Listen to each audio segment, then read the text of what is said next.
Hello, Guardians, and welcome to Destiny Reset, episode 186. This show is about anything and everything related to the Destiny franchise. If you love playing Destiny 2 as much as we do, you're in the right place. This reset, we welcome back CJ from Fireteam Chat to cover tons of exciting Season of the Drifter news, Eververse changes, and discuss how Destiny has evolved over the years.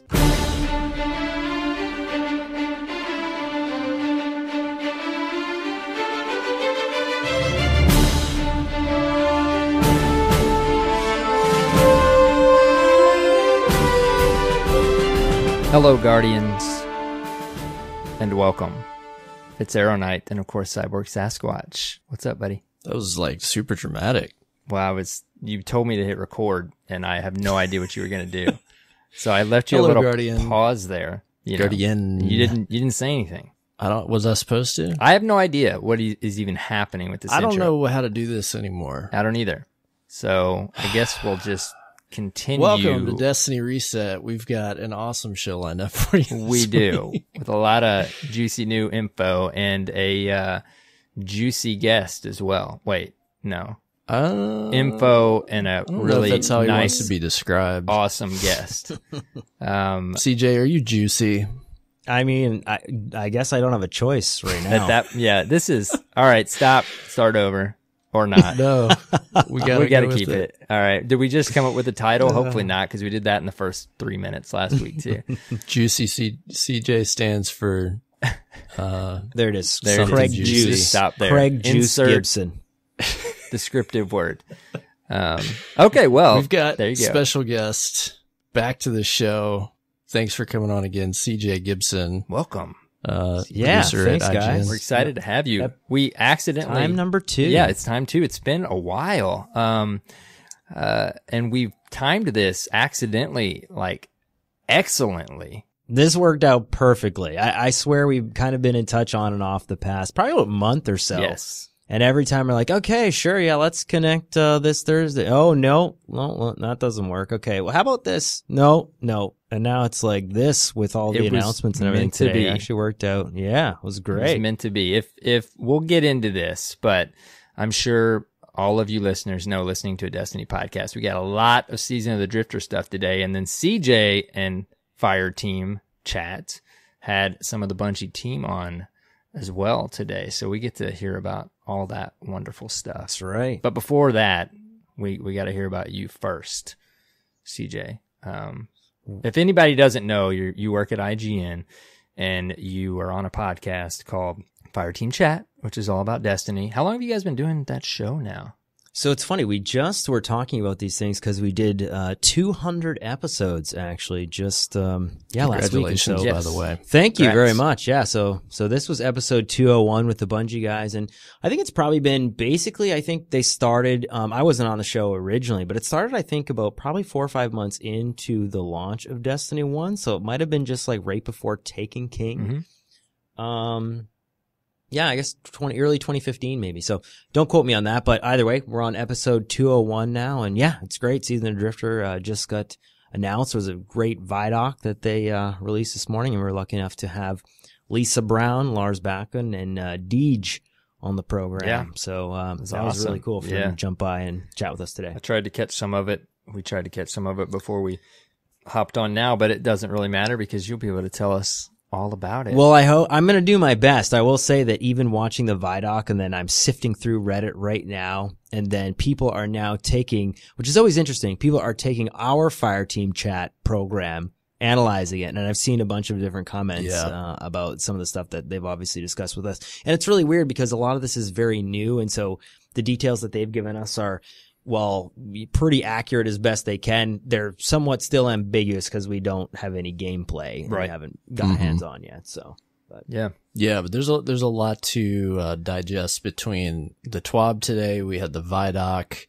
the seasonal page that they put up on the site, with the blog, and then you've got your guests on Fireteam Chat today that went a lot more in depth because you guys had some excellent questions. I was telling Arrow before the show, I got about 30 minutes in the fire team chat and I've got a full page of notes. So it's true, man. This is always the challenge. And, I mean, I always look at the YouTube comment sections after and sometimes like, oh, why didn't you ask them this or ask them that? And I mean, straight up, sometimes they literally just say, hey, you know, we want to focus on this, today. Yeah. And for the most part, a lot of the conversation that we had was about the content that we're releasing.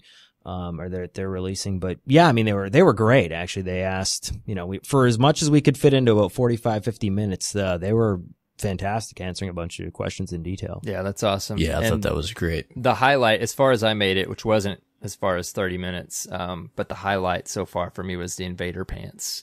That you can get.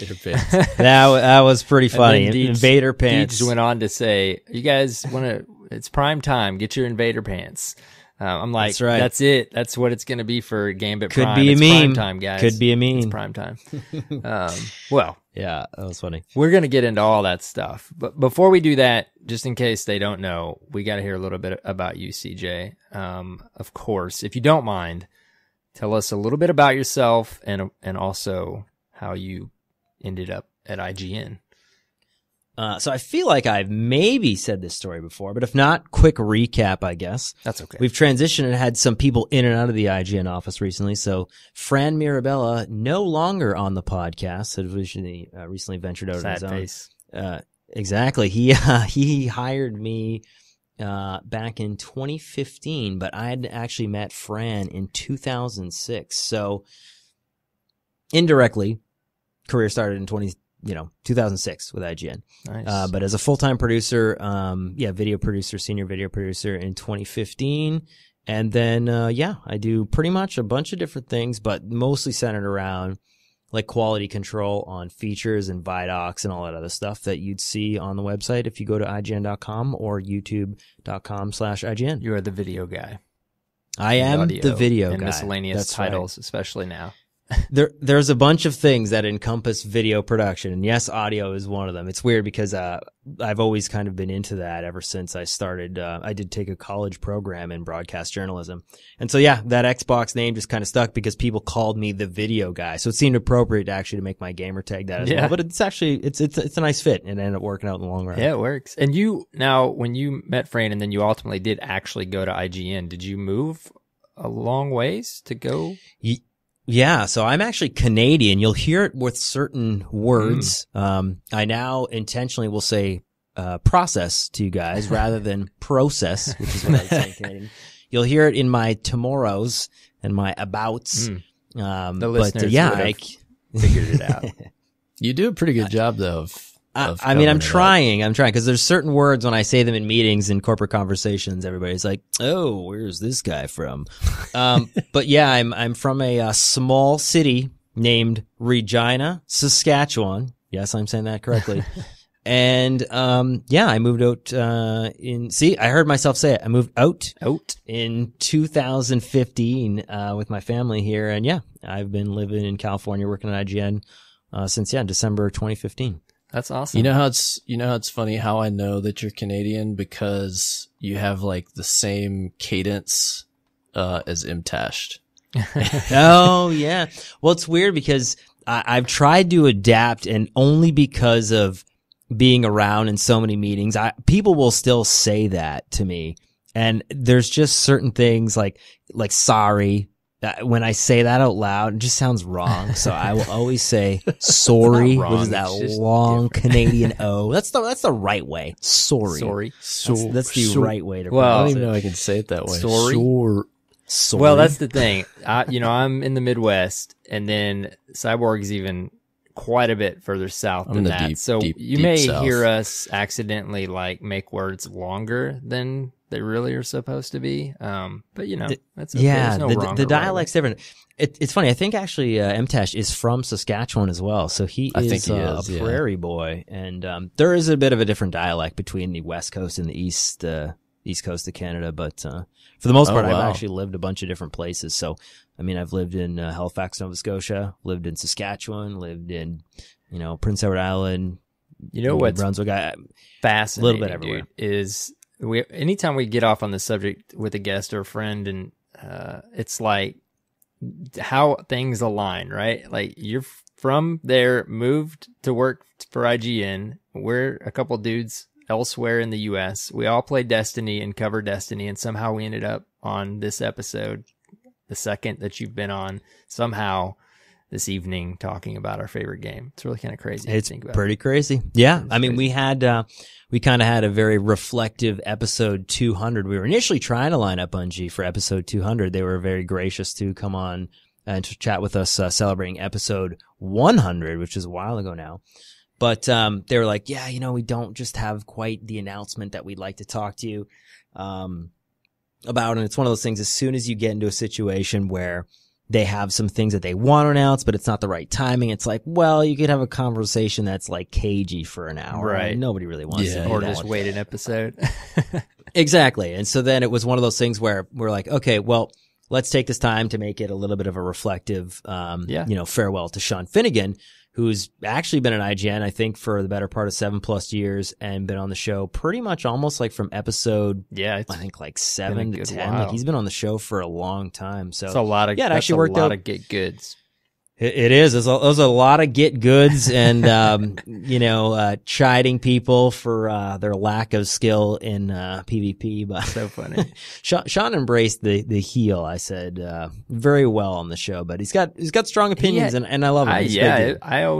He was always straight up. I enjoyed that perspective. I was going to say you as well. Yeah. I think people, they like you on there as well. One, because you're kind of the middle of the road guy and you look at things objectively in both sides. And then with that, like you're a family guy and you just like to play Destiny, and you hosted that one show. I think you've done a couple, but that last one you hosted, like all the YouTube comments were like, dude, this was an awesome episode. Not that it's not with Destin and others, but they just seemed to really enjoy the show that you hosted. It was good.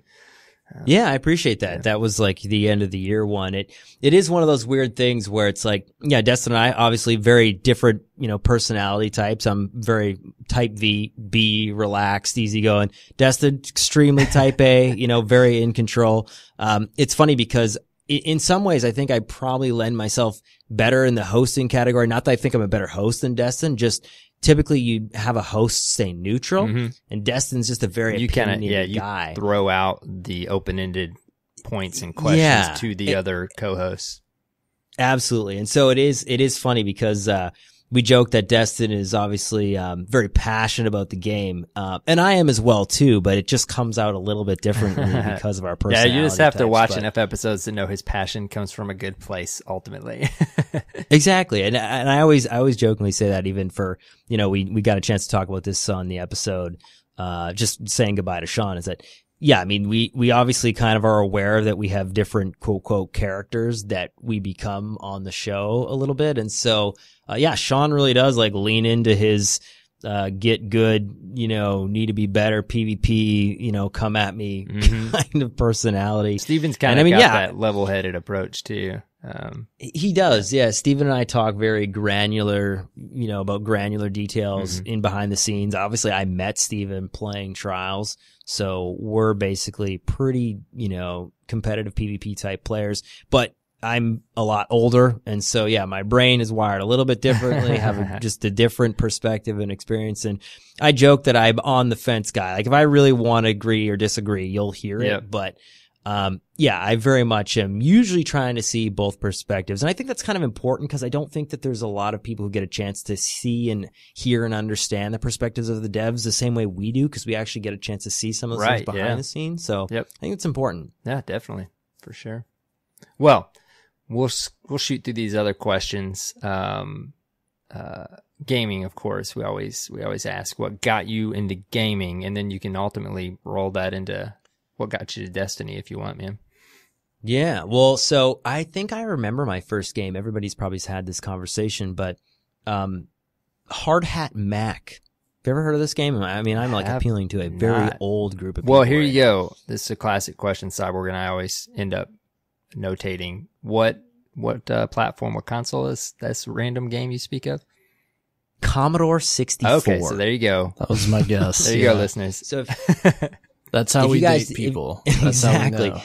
Now, if you guys did a search for that game, Hard Hat Mac, I think it was one of EA's first published games, actually. Were there microtransactions? Which, In 1980, I'm sure they were thinking about it. It's weird. It is funny because looking back, it's kind of like a Mario type, game, like before, Super Mario Brothers, like where it's like on that stage where like he's climbing up to, jump barrels and stuff like that.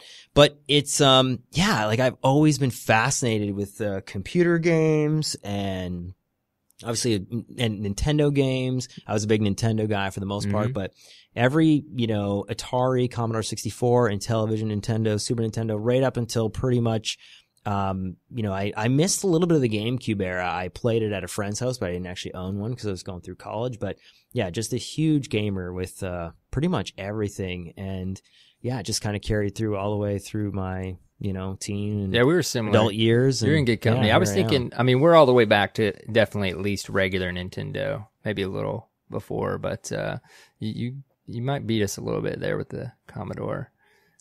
Well, and it's really weird because I think it's nice to have that context for what games were that long ago. Yeah. It's crazy to think our generation, I was the same. I had consoles. I was fortunate enough to, be able to have many consoles growing up, and we've just seen gaming transform so much in our 30 plus years. It's kind of crazy, really. Yeah. It's crazy. And having kids now, my kids obviously play a ton of games. It's not like something I forced on them. I actively tried to keep them away from it for a long period of time. But, they're into it just as deep as I was. It's just weird to see now that like iPad games and mobile games and they're so Nintendo Switch and all this portability. Yeah. It's like such a priority now. And touch screens. They're just immediately used to. Yep, definitely.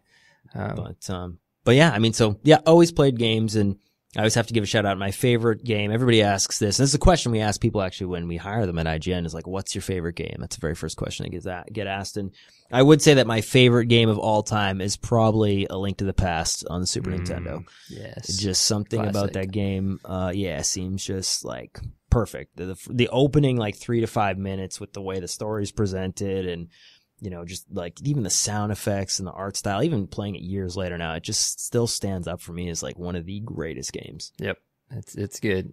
I assume you played the remake-ish? Between Worlds, and now there's another one, Awakening, which I haven't actually played. Link's Awakening. I think that was, I'm not sure, it was a Game Boy game or Game Boy Advance? I can't remember. Yeah. But either way, super excited when that got announced a little while ago. Oh, yeah.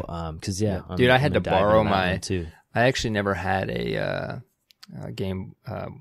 Is it Advance? What is the most recent? What was the first remake on the Super Nintendo remake? Was it Game Boy Advance? Is that what they're called? What are the DS? The DS. Sorry, DS. Yeah, I had 3DS. There you go. DS, I'm showing it there. I've never really I had a Game Boy way back, but not a DS. I had to borrow my nieces so that I could play the remake of Zelda. Man, like it's like one of those games you just have to play. Anyways, okay. So good. Yeah, sorry, tangents. Okay, Destiny. How'd you get to Destiny? So it's weird. I've always been a multiplayer, first person shooter guy. And I think obviously with Halo 1, that campaign, incredible. Played a lot of multiplayer with my friends through LANs and stuff like that. But once Halo 2 rolled out and online, like, disgusting. Like if you right now go and search, Bungie.net still has all this stuff tracked online. I don't know if you guys knew that or not. Do you guys play the old school Halo games? Yeah. Oh yeah. Yep. Yeah. So Halo 2 online, if you search for it at Bungie.net and you go and you find those stats, if you look for the video guy, because obviously on Xbox, that was my gamer tag. I have officially played over 10,000 Halo 2 multiplayer games. Boy. I did not play that. A lot of games. What a stat. Yeah. And so, all those matches really just encompassed me in that world. And, it was the first time where I actually met real people outside of the game. And it was through Halo 2. So I ended up meeting some people who lived in California, and then a couple of my other friends that I stayed in touch with from college. And then I met another guy from Oregon. And it was really weird. I just found it crazy that this one game that we played daily, you actually like develop these intense, like personal relationships with that were just besides playing the game. Yeah. And, there's not many other games that, that has happened to me with besides Bungie games. So there is some kind of, secret sauce DNA in there that just, fosters that kind of relationship and connection to those games. And so, playing all those, obviously a big fan of like Halo 3, and even played a lot of the ones that 343 did. Not as much because Destiny had kind of, taken that space. And once that came out, that was it, but primarily a PvP guy. I will say that PvE was pretty like a new concept for me because of the amount of PvP I played. I didn't really care for initially the PvE, but I appreciate just how the game is made and all the complexities of both those systems kind of intertwine with each other. I think it's we'll have to. That's a pretty unique game. Talk in Reset briefly. We got a lot of Drifter stuff to talk about, but briefly about your thoughts on the Trials announcement in the TWAB before last. Yeah, we can talk about that for a minute sure. when we get there. Well, cool. Now we know how you got the Destiny. Cyborg, you want to shoot him through these lightning round questions here? Yes, I'm still here. I've been intently listening. Speed round. All right, lightning round. You ready? All right. What's your favorite class? Favorite class? Hunter. Absolutely. I knew you were a hunter through and through. No question. What's your favorite weapon right now in Destiny 2? Favorite weapon in Destiny 2? Luna's Howl. Nice. Very nice. All right. Yeah. Who is your favorite character in Destiny? Ooh, favorite character. I mean, I think I've always related to Cade because, he was the hunter, but he's no longer in Destiny 2. So, yeah. Cade, obviously, for many reasons, but, I don't know. Shax has always just been, he's been my guy. I hear him in the Crucible all the time talking with me. I always like, especially in Destiny 2 now, how they have new narration lines recorded for him all the time as a new DLC. So, specifically, I dig Shax. Mayhem Shax too. He's quite exciting. Always. Yeah, the first time when you're in a super and you both kill each other. No. Yeah, Shax, I would say for sure now. Now that Cade has gone away. Rip. Understandable.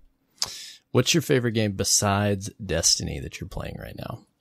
Ooh, are we talking first person shooter space or any context for that any question? game, man. Just video game. Well, if we're talking today, Apex Legends. I am not a battle royale guy. I never got into Fortnite, PUBG, any of those other games, H1Z1. Apex Legends is phenomenal. I am playing that a lot to the point like every night till like 2 and 3 in the morning. I'm like, oh my goodness. And we still play Destiny as well, obviously too, for the show and just every time there's new content. But yeah, Apex Legends is scratching the right itch. Many have said, I think I've heard you guys say it on the show, even though it's not the same in a lot of ways, in a certain little area, it scratches that Trials itch, I think, for us Trials players. It does, yeah. It has that like a combination of like the abilities and your supers and just that moment to moment gameplay, especially in the last few minutes and even most encounters. Like there's a lot of things that it compares to. You're a squad of 3. You have abilities, you have grenades, you have just that cooperation that's required in that final moment and zone. So yeah, it's obviously not Trials, but I think that speaks a lot to the quality of the game. It feels like a Bungie game, and Respawn is absolutely amazing. For having that gunplay and the feel and the animation, just the design, all that stuff. That studio's super talented. So yeah, that game it's owning my life right now. Very nice. Yeah, Apex is pretty big right now. Yeah, I think it'll stay. I think it'll stay big for a while. Like it's got like this, like again, this special magic inside of it that just feels great. Nice. All right. Next up, favorite chips, potato chips, not French fries. Ooh, potato chips. See, if Fran Mirabella was listening, I know he would say mesquite barbecue. That is the chip that so often when Fran is streaming. Yeah. I'll make sure I have those because they're extra crunchy and crispy. And I always make sure to chew the chips inside of the microphone so it's so funny. There. So that's when I used to stream occasionally playing Trials. I would usually always have chips with me, and the small amount of Dirt Fam, thank you for the support way back in the day, that were in chat would laugh because I was just crunching it up, dude. And I was carefree, man. I was eating some chips and playing Trials. Absolutely. Yeah, absolutely. Mesquite barbecue. For sure. Mesquite That's number one. That's good. Yeah. Like Cool Ranch Doritos. I have to like Cool Ranch Doritos. Yeah, Cool Ranch. Is Nice. good. I have to ask on the mesquite barbecue, you like just like a plain lay type of thing, or is it like crunchy? Like the crunchy crunchers? Yeah, it's like crunchy. Kettle-cooked, It's like right? crunchy kettle cooked. Yeah, the So kettle cooked good. ones. That's exactly That's where it's at. Yeah, 100%. If you can get a hold of some Zaps up where you are, I don't know if they carry them anywhere. They're distributed by Utz now. Okay. That's like a chippery from Gramercy, Louisiana. What did one of our Okay. guests And- mention that brand? Yeah, we were talking to I cannot I'm drawing a remember. blank. If you're listening, sorry, remind us. It was not that long ago. Yeah, but It's they weird have too the because even best Canada, mesquite different barbecue. flavors for areas. Yeah, it's weird how a lot of chips have it. Like, do you guys ever have ketchup chips? Mm-mm. No, I've I've had, heard like- a lot about it, and I would try them, but Yeah. Ketchup. I've had restaurant chips like with ketchup, but not like No, ketchup no. chips. This is well, so like there's a bunch of things that have like American equivalents, and so we have Smarties in Canada. They look nothing like the Smarties in the United States. The thing that we interesting. have that you guys call Smarties, I think we call Rockets in Canada. And then like all I dressed love and how ketchup candy chips is are kinda different like in every Canadian. country. Yeah, yeah, it's crazy. There's a bunch of different stuff that we have in Canada that I miss. O. Henry, It was Mr. Big, all that Tim stuff. Clark is who we were talking to about the Oh, there you go. the chips because he likes the voodoo flavor. There you That's go. what he's into. I Sorry, don't think I've anyways. ever heard of that. Yeah. Sorry, you were saying I didn't mean to interrupt you. No, I was just. Chip I talk. guess we're all kind of chip Look, connoisseurs Chip here. seems to be like a hot topic anytime we bring it up. Like can see people why we love their chips. added it to the lightning round. Yeah. Absolutely, But not Yeah. after this next question. This next question is a very important question. This is what decides if you stay or go here. Yeah, if you CJ. stay in the Just channel or putting it get out kicked there. out. Okay, all right. Does ready. pineapple belong on pizza, CJ? Absolutely not. All right. Thank you. Atrocity. Let's continue the Not ever. I got None. not one, not two, but 3 heretical tweets about pineapple on pizza this week. I feel like people just thought I needed to be messed with, and they're like, "Hey, Cyborg, check this out." Yeah, And it was no. so I, disgusting. that Like is. a Ugh. menu tweet at us. Or, I'm trying to remember the name don't of know, a man. pineapple on a cheeseburger or something. Need So to go back gross. and give you a shout out. It was on Twitter, I'm pretty Yeah. sure. That is just one of those things where, I mean, I don't know who thought of that. Yeah. Right? Like, who made that a thing to even have to debate? Who decided that was a Terrible. good idea? Terrible. Yeah. Some Hawaiian. Right? Well, We can blame it listen. on them. Listeners, we got you a hunter on the show, but we did filter the guest options and tried to find That's a right. hunter that didn't like pineapple on pizza. So one or the other. Yep. Are you guys hurting for hunters? Is there? I mean, they We have end been up, buffed a fair like, amount here in we D2. don't get as many. I think realistically, we don't get as many warlocks Yeah. on True. the show. Yeah. But it Somehow just it turned seems it. like I think it's because even though I me play and hunter Arrow in gravitate PvP. Titan now. Yeah. Yeah. I play that my we're hunter like, in PvP, but yeah, I main a Titan, especially in PvE. So yeah, I think that's where it came from.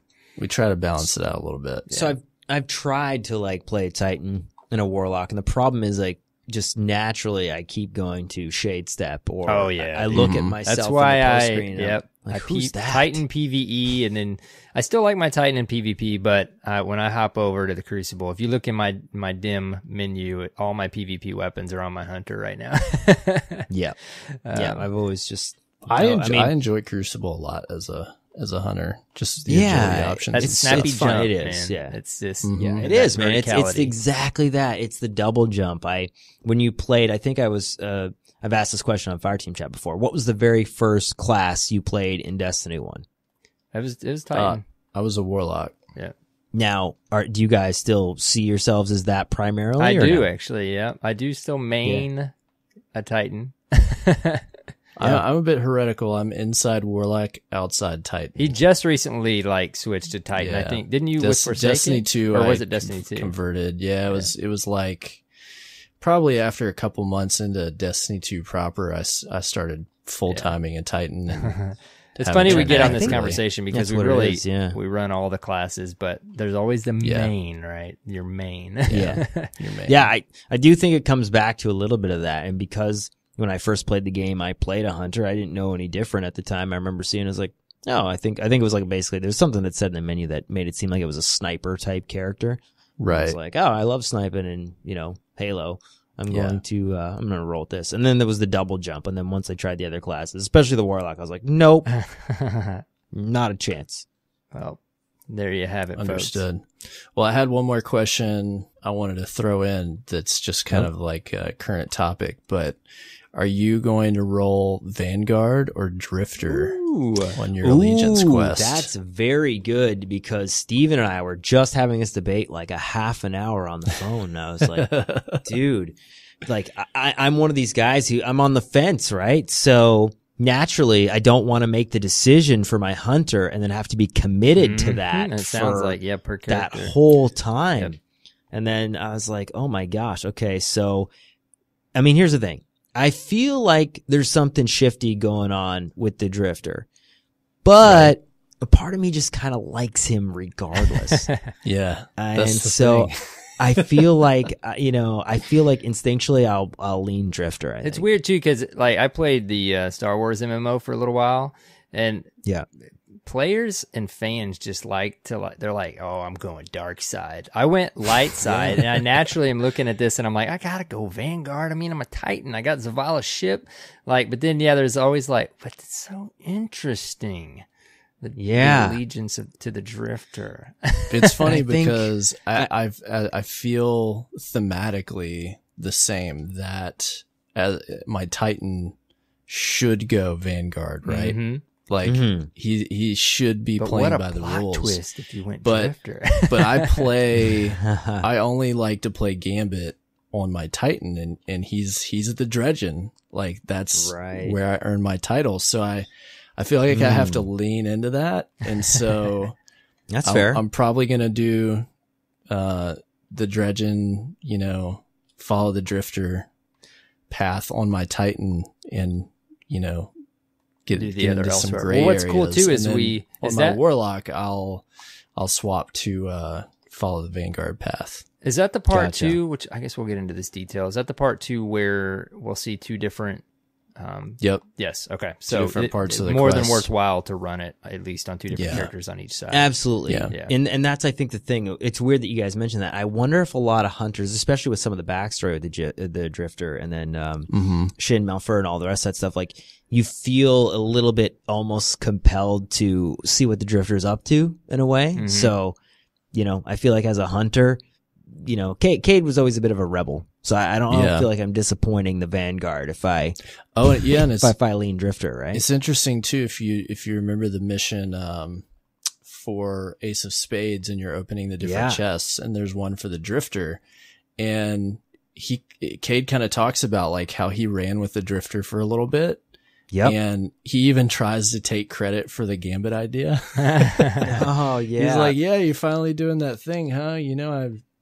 I recommended that a long time ago or something like that. Yeah, I think I remember that. Well, and that's the thing, like, Cade is very much, he's a renegade. Yeah, he was just like, he's a renegade. So it seems appropriate to, side with the Drifter and see where that goes. And I'm watching the vidoc today and it's like, they said way back, like with the annual pass, they were going to dial back on cutscenes and cinematic story bits. But there's just, at least even with Forge and then with Ada and then with what we're seeing with the Drifter and the 9, I feel like they get a little bit of props for still fitting some of that stuff in, even though I was really thinking there was going to be nothing but like interactions just like in the UI with them at their social space or something. And then to have all the lore kind of behind it, that's pretty nice to still have that stuff in the annual pass. We've got a little glimpse of it today when the Drifter was talking to the emissary and stuff. Like, there's not a ton of it, but I was thinking there just wasn't going to be any of that. So yeah, and I think that's they've probably realized that there needs to be some of that stuff going forward, obviously, because people are invested into Destiny and the actual world itself, regardless of the activities that you're doing. And I think, and it's so easy to take for granted, well, like all the it lore is. we Story, get with each. Yeah. Even a side story or telling a story about a particular character makes the world still feel like it's alive. Oh yeah. And that's something that Absolutely. you would really miss at times, like especially in Destiny 1, where there would be these long lulls in content and stuff where things kind of just started to feel dead, not just in terms of content, but in terms of like the world just being static and unchanging, made it feel less compelling. Right. Yeah. And I feel like more than ever in Destiny 2, like they're continuing to evolve the world and storylines and like things we know things are going on behind the scenes even that we can't see because of threads that they pull. And, with Mara and Uldren and the Nine and this character and that, like there's all these things going on and you're trying to figure out how they all connect and play together. And it makes it for a much more compelling story experience, I think. Yeah, I think Definitely. that's some of the thing that they're probably struggling with a little bit is that they want to keep it engaging and new for the hardcore players. But then if you miss some of that content, and Steve and I even kind of had a question about that. We were wondering like, hey, that was a good what question happens? you posed. Yeah, if you miss something during the week, especially because this has been a situation with Curse Week, or, if you missed a story segment, how's that going to roll out? And it's like, that's one of those things that I don't know if they've really got a chance to dial in and maybe figure out exactly how to do that yet. But, right.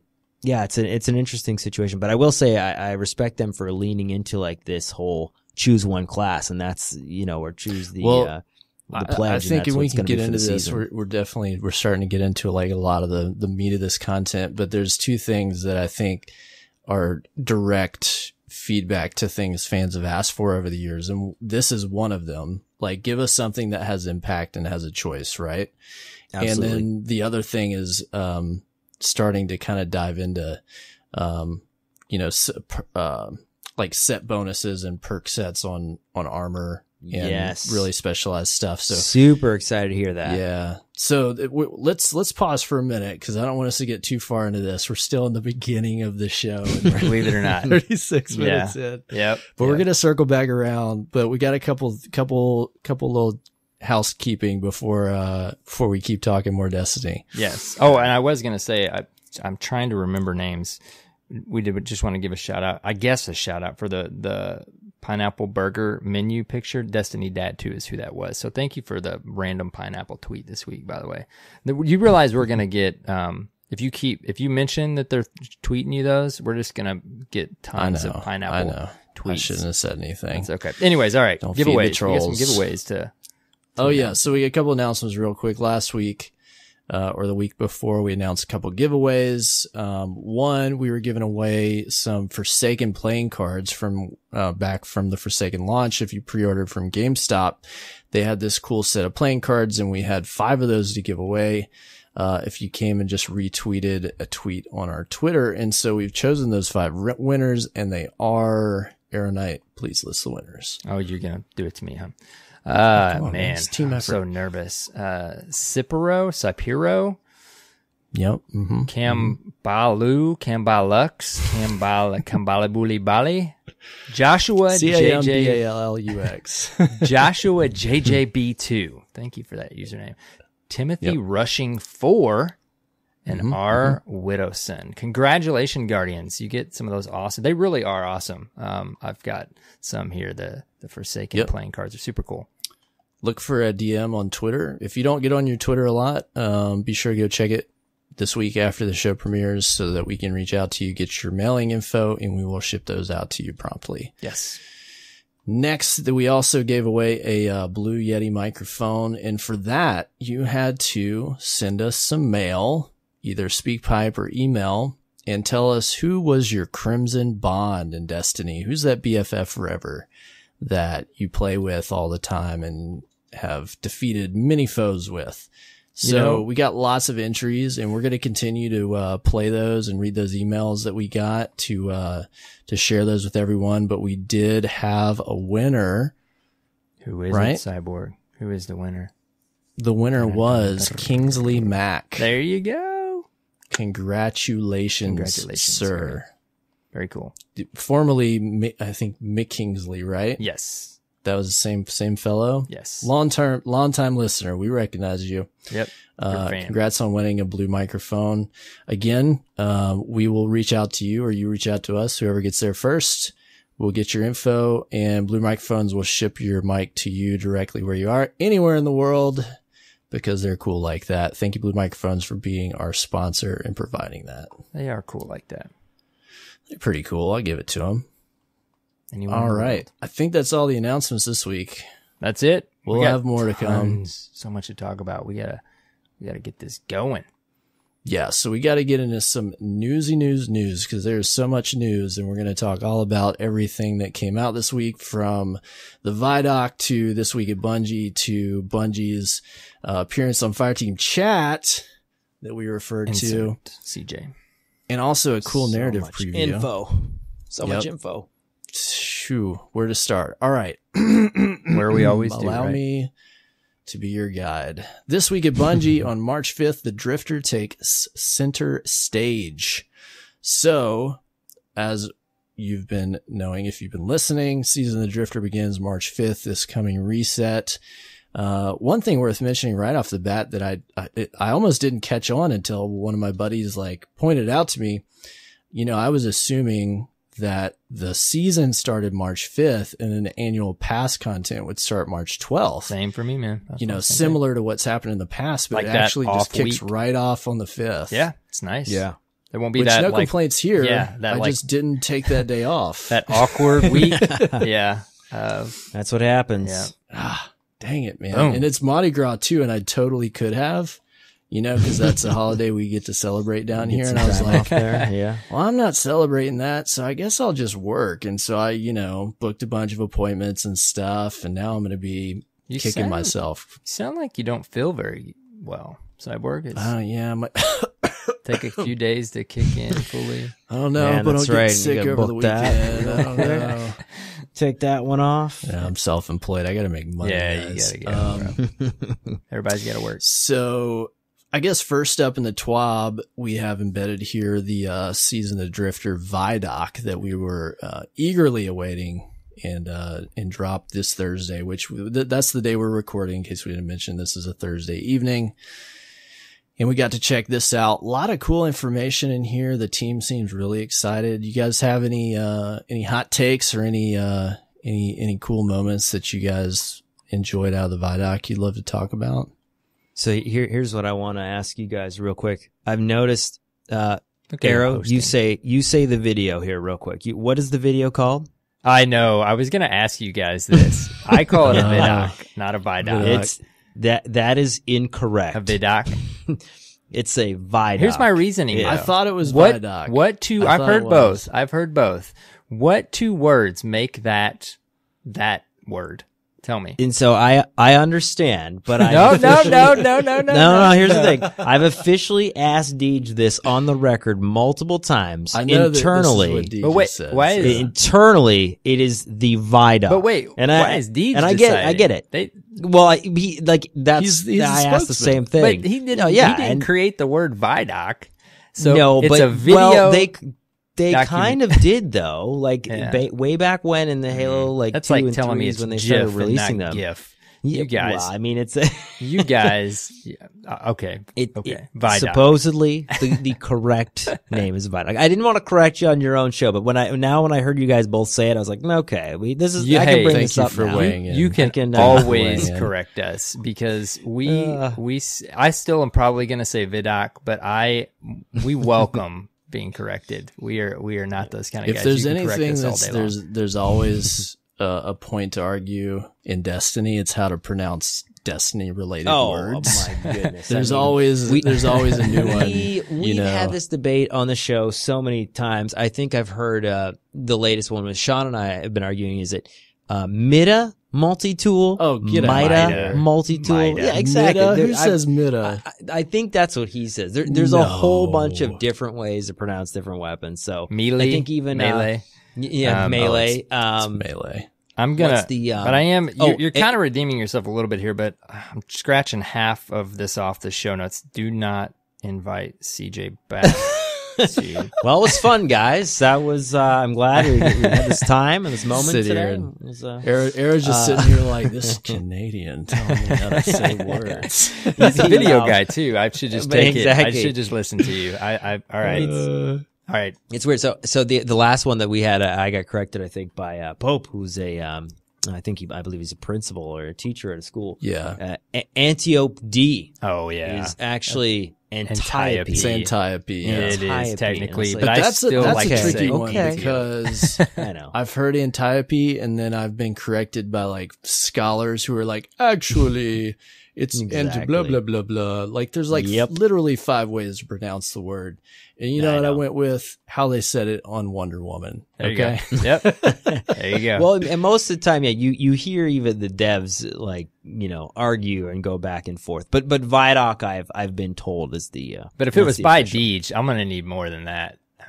Oh, I see. Okay. I mean, We'll have to- I give I'll him circle major back props, there. but I don't know. I'm gonna message Lars right now. That might be hey, is it Vidoc or Vidoc? I think there's a case here presented though that, similar to how Blizzard is, I think Bungie needs like a Destiny librarian of sorts. yeah, Because they absolutely. have that at Blizzard. Like they have a team of scholars and it is their job to work with the entire development studio to tell them how to pronounce words, make sure that storylines are congruent, like with histories that are in the lore. Like they have like a 3 or 4 man team that does this. And I think Destiny's going to need that one day. Do you know? remember it went on for several days or a couple of resets back in the Gajallarhorn days, didn't it? Of how to God. pronounce Yeah, it. exactly. Yeah. That was I the mean, worst it's been one. going on Yikes. forever.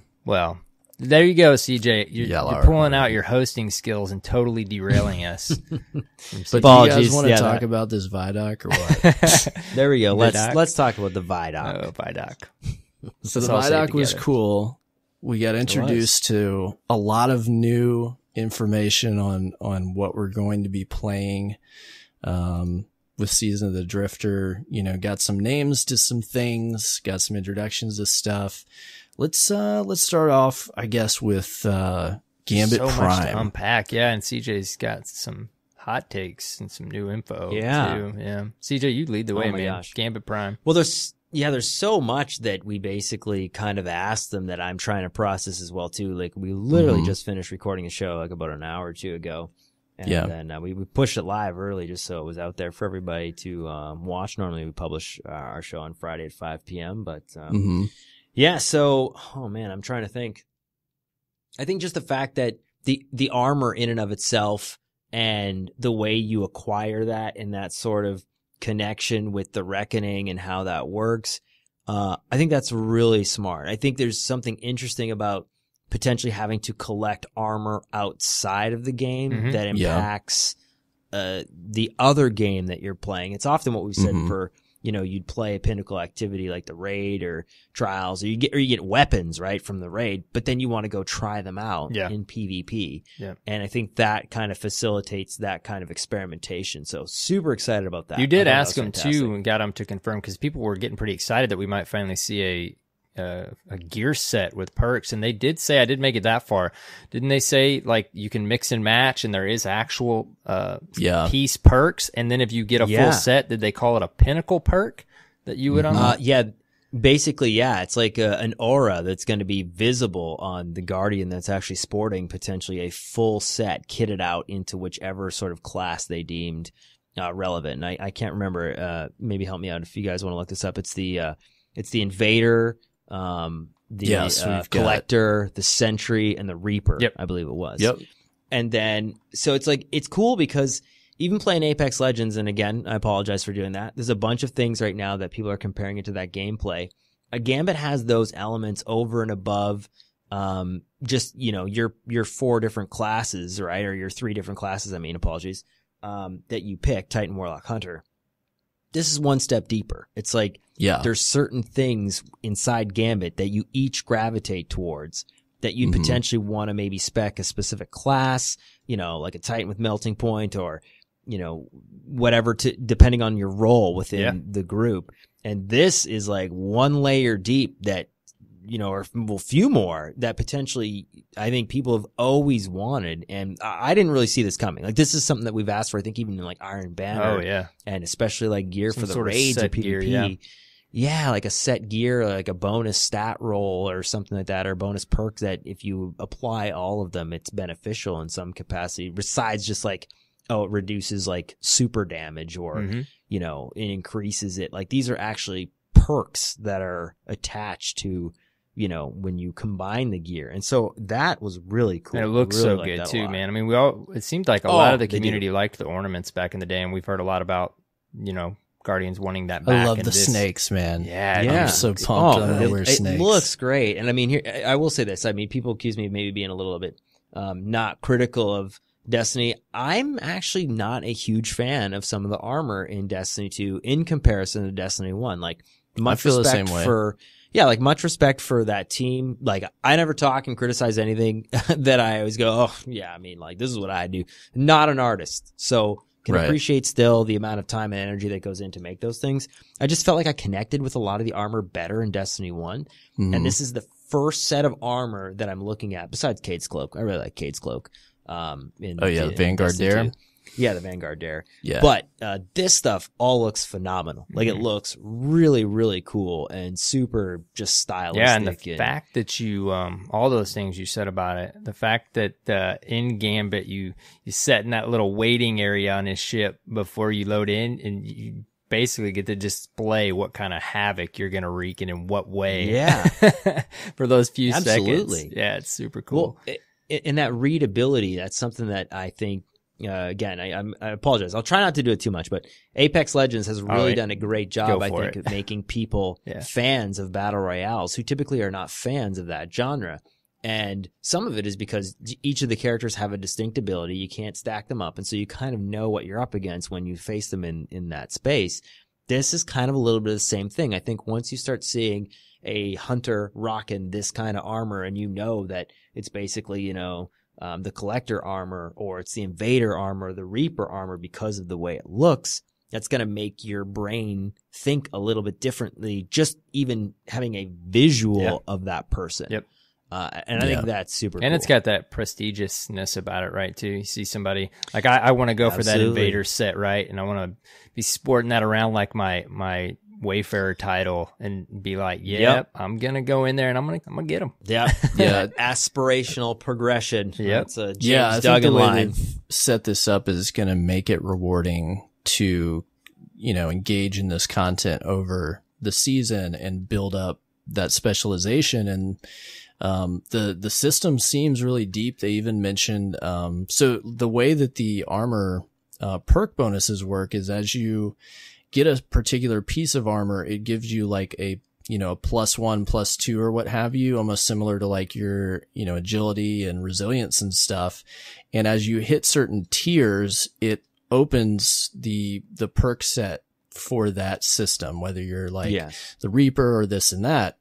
And even beyond that, they mentioned that there will be certain, buffs that come with synths, I believe, that you'll be able to apply that you get from the Reckoning that will even allow you to get other perks that maybe aren't for that set. If you want to kind of experiment a little bit, if this is how I understood it, I guess we got to see it in action, but it seems like there's going to be a lot of options for mix and match and customization, and even the ability to maybe, let me get like, a few pieces from different sets. So if I want to be a jack of all trades, I can do that and have some of the basic perks. I love what they're doing with this. And I think it's going to be a really good experiment for this type of system and other activities. Yeah. Yeah. I think they're piggybacking off a little bit of the Forge mechanic in a way where it's like, once you got a chance to open the Forge up, you could, basically get the ballistic logs or whatever, to pick up from Ada. And then, you could regrind it for a better roll of that specific weapon. I think there's going to be obviously certain perks that are in the perk ability, in the tree that you can roll. And then it sounds like, by applying these synths prior to heading into the Reckoning, that will determine basically what armor set you go for, which that's super cool because to me, I think that they probably wanted to eliminate this frustration of going like, oh, you ran the Reckoning again and got arms. No. Yeah. Like yeah, it sounds it allows like you they to do it fixed with that. intention, right? Yeah, which is great. I mean, I like if we look at all the different systems Destiny has or has had in the past to allow you to do that kind of stuff. I mean, one that I always gravitated towards that I understand why they don't do it, but in Destiny 1, when you went to the gunsmith and you could re-roll your Iron Banner weapons, it basically like, you know, had the great, gunsmith material, lacking of like, you know, I can't remember, it was 2015, but you know, like there was never enough like weapon parts. And that was cool, but you basically stood at the gunsmith like a slot machine rolling and there was no incentive really besides play the game, farm a bunch of weapon materials, and then just run back to this guy. This is much cooler because you have the opportunity to play the game and pick the thing that you want and then hope that you get a reward that is beneficial. So it's hopefully the loop grind isn't too long. I think that's the question is like, how long does the Reckoning take? You know, does it take like 15 minutes? Does it take a half an hour?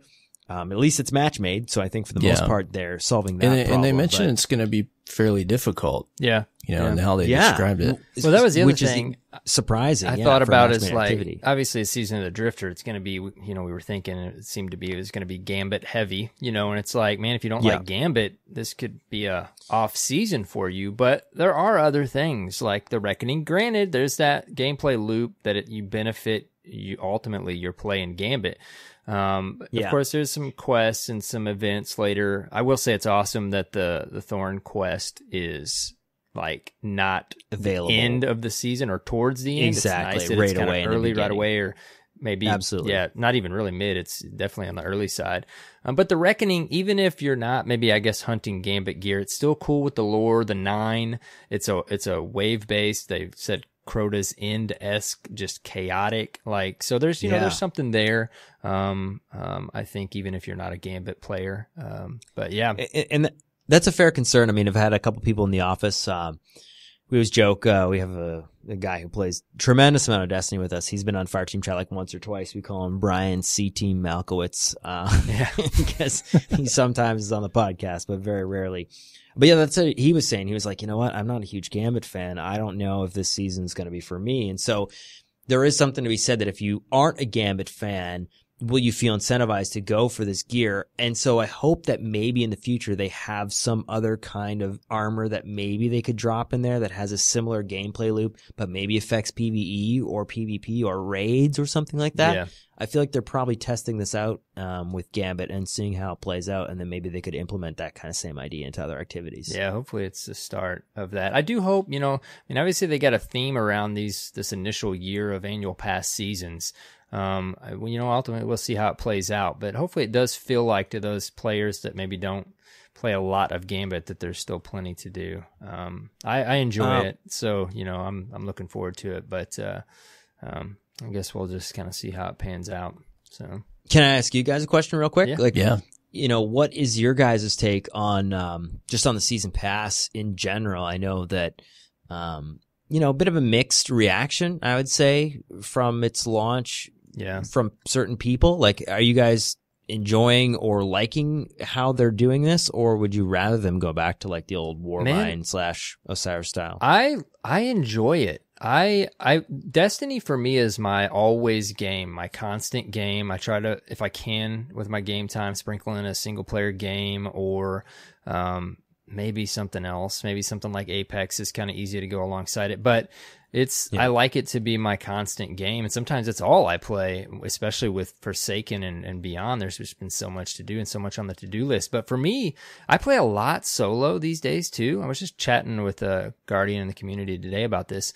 I still find it, I don't raid a lot these days. And if Trials was still around, I would probably fire team up a little more often, but I play a lot solo just when I have time. And this content has allowed me to do that. And I like that there's reasons to log in more than just a huge dump right on the front of the season or the DLC. And then you kind of play through it at your pace, I guess. You know, it may still last a little while, but I just like the open-ended more's coming. It just kind of, I don't know, it works at least for my play style. And I don't, that's for me at least. I know some Guardians would rather have it just dropped in front of them and they can play it at their pace. But I don't know, that's my perspective. What about you, Cyborg? Yeah, I think it is preferable, in my opinion, to a lot of the expansion pass type DLC drops we've gotten in the past, because I think that format was a little too heavy for the studio to handle at the pace that they were trying to accomplish, and it ended up with, you know, some content that was rough around the edges in places that wasn't at the quality level you expect from Bungie. You know, especially, I mean, Curse of Osiris was not well regarded. You know, Warmind definitely improved upon it, but, you know, I think that this is a much more realistic content delivery system, if you will, for them to do things that are, I think it gives them more ability to experiment and to try new things. Yeah. For sure. Well, every piece of content they deliver doesn't have to be the center focal point in a make or break. Right. And it allows them to do things that, okay, maybe this didn't work. You know, it wasn't a home run, but that's okay. There's like 7 other things going on, you know? So if you didn't like that, that's cool. You've got this other stuff to try. I think it allows them to, offer, you know, a little bit of something for everybody to an extent. You know, I think each season is gonna, you know, have different things for different people, but, I'm enjoying it. And I think Season of the Forge, went, you know, okay. I, you know, have heard a lot of different feedback from people. But I think that they can probably pivot pretty quick and learn from, and they already are showing that they're learning from some of the things that didn't go well. Bounties we got to talk about. Yeah. And, absolutely. And so I think Season of the Drifter, I mean, I'm mega excited, not just because of the content, you know, and the subject matter, but because I think it's going to go really well. I think that, you know, it's going to be a lot more polished. And then, you know, I think that we'll have a lot, you know, even better content to look for the following season. And well, you hit on it, dude. I think this is going to go well. CJ, we want to hear your opinion definitely too. I wanted to add real quick. You hit on with the Black Armory. It was a little bit of a rocky start with the Black Armory, and it's so weird because Destiny and Bungie have been in this loop of like Destiny 1, and then it's classic, you know, at times with games and developers and development process. Like we always talk about, we got to year 3 Destiny and everything was so awesome.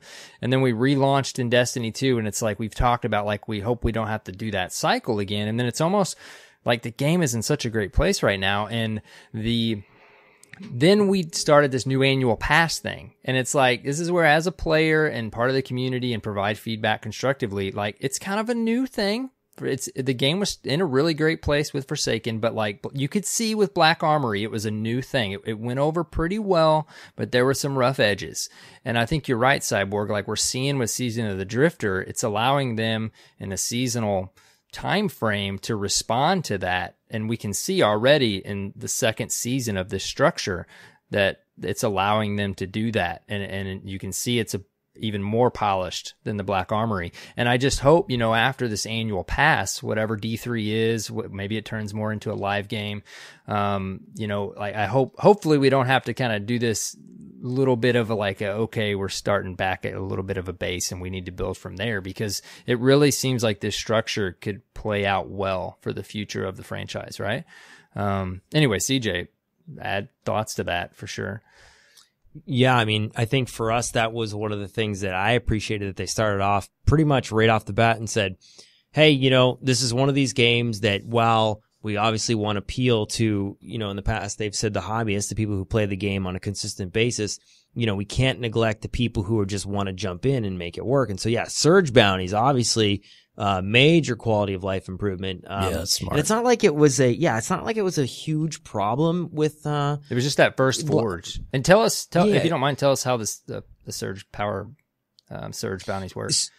So we don't know 100% sure, but it made it sound like there's a variety of them, and they can be basically completed with playing Crucible and playing PvE activities and playing Gambit. So they didn't want it to be exclusively only Gambit related. They're like, we want you to be able to get to, the max power. Potentially, say if you jumped in and you didn't get it all the way through, Season of the Forge, you're saying the 500 somewhere. These surge bounties, we don't know if they're going to be on like a daily basis or maybe on a weekly basis or what have you. Did they confirm that? I can't remember. I'm not 100% sure. I don't know. Yeah, I'm not certain. They almost, because there's only 4. Well, at least on the Vidoc, there was only 4. They did mention it would be comparable to. No, that was a different thing. I'm thinking about. And I think they've kind of intentionally left a lot of those details ambiguous. They even straight up said to us, like, "Hey, there's a lot of things that it's not like we don't want to tell you. There's just so much.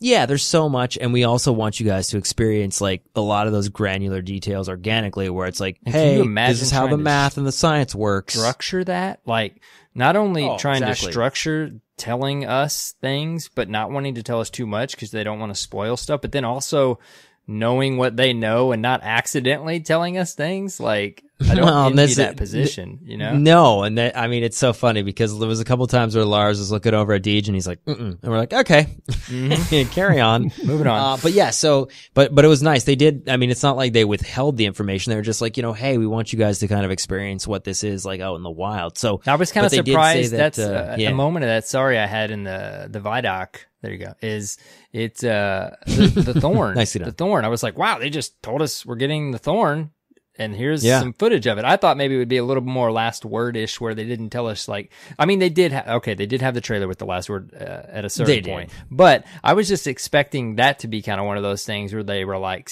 a little bit of speculation in there. But no, it's like, that's one of the things where they're like, here, straight up, Thorn's coming back. Even though we kind of pretty much already knew, it's just like when they tell you, it's legit. Yeah. So. Well, and it's like, I feel like, when they teased it at the end of the last, the word trailer there when it came out, that was pretty cool. Like at the draw quest. And it's like when you never see it, there's still that little bit like, is it really like, okay, that's pretty certain. But, there's a picture of it on the roadmap here, right? So and you saw it like right in the middle of the Vidoc. So it was for sure. And here's the thing, I guess the next question is, are you guys glad that they haven't maybe shown other exotics? Because where I was going with this is, I wish that they might not have said that the last word was coming or showcased anything. Whisper to me was the ultimate. That's dude. Yeah. Just we organically found what that was. I really thought we were going to have and another one of those in this season. Well, they almost kind of hinted at secret stuff. Like they did. I think it's bound to happen in Forge? the Season of the Drifter. Yeah, I thought we were going to get one. Maybe in the Season of the Forge, but we didn't, just because they kind of, at one point they hinted there'll be more secret things. So I am feel hoping like this their season. Insinuation was what Niobe Labs was. Yeah, like, I feel like that's what they were leading to, but they kind of put it a little more in the open for everybody, as opposed to being like a secret event that we had to find, right? Yeah, right. But see, sense. Even that one, we talked about that reveal at length too, and I think the challenge was with how they communicated that. It wasn't the fact that, you're being held from this other thing. It was the fact that they told you that this was behind completing that. Right. Like if nobody had have known that there was another forge behind that Niobe Labs, nobody would have cared. Yep. But because that you knew it was if it hadn't locking been data the forge, mined, exactly. Right, you felt Wouldn't like be you were ruined. being withheld from content. So Yeah. like the communication part of delivering the message to the players, like that is honestly a bigger deal, I think, than people realize, because that's where all the confusion comes in. And then of course you have us and then Reddit and then it's so challenging YouTubers though. and It's streamers like, and it's so easy, to look at them as like they didn't communicate it properly, but to imagine yourself on the other side, like we were talking about several minutes ago, like that's got to be pretty challenging to get that right constantly. Yeah, absolutely. Over and I think over and over again.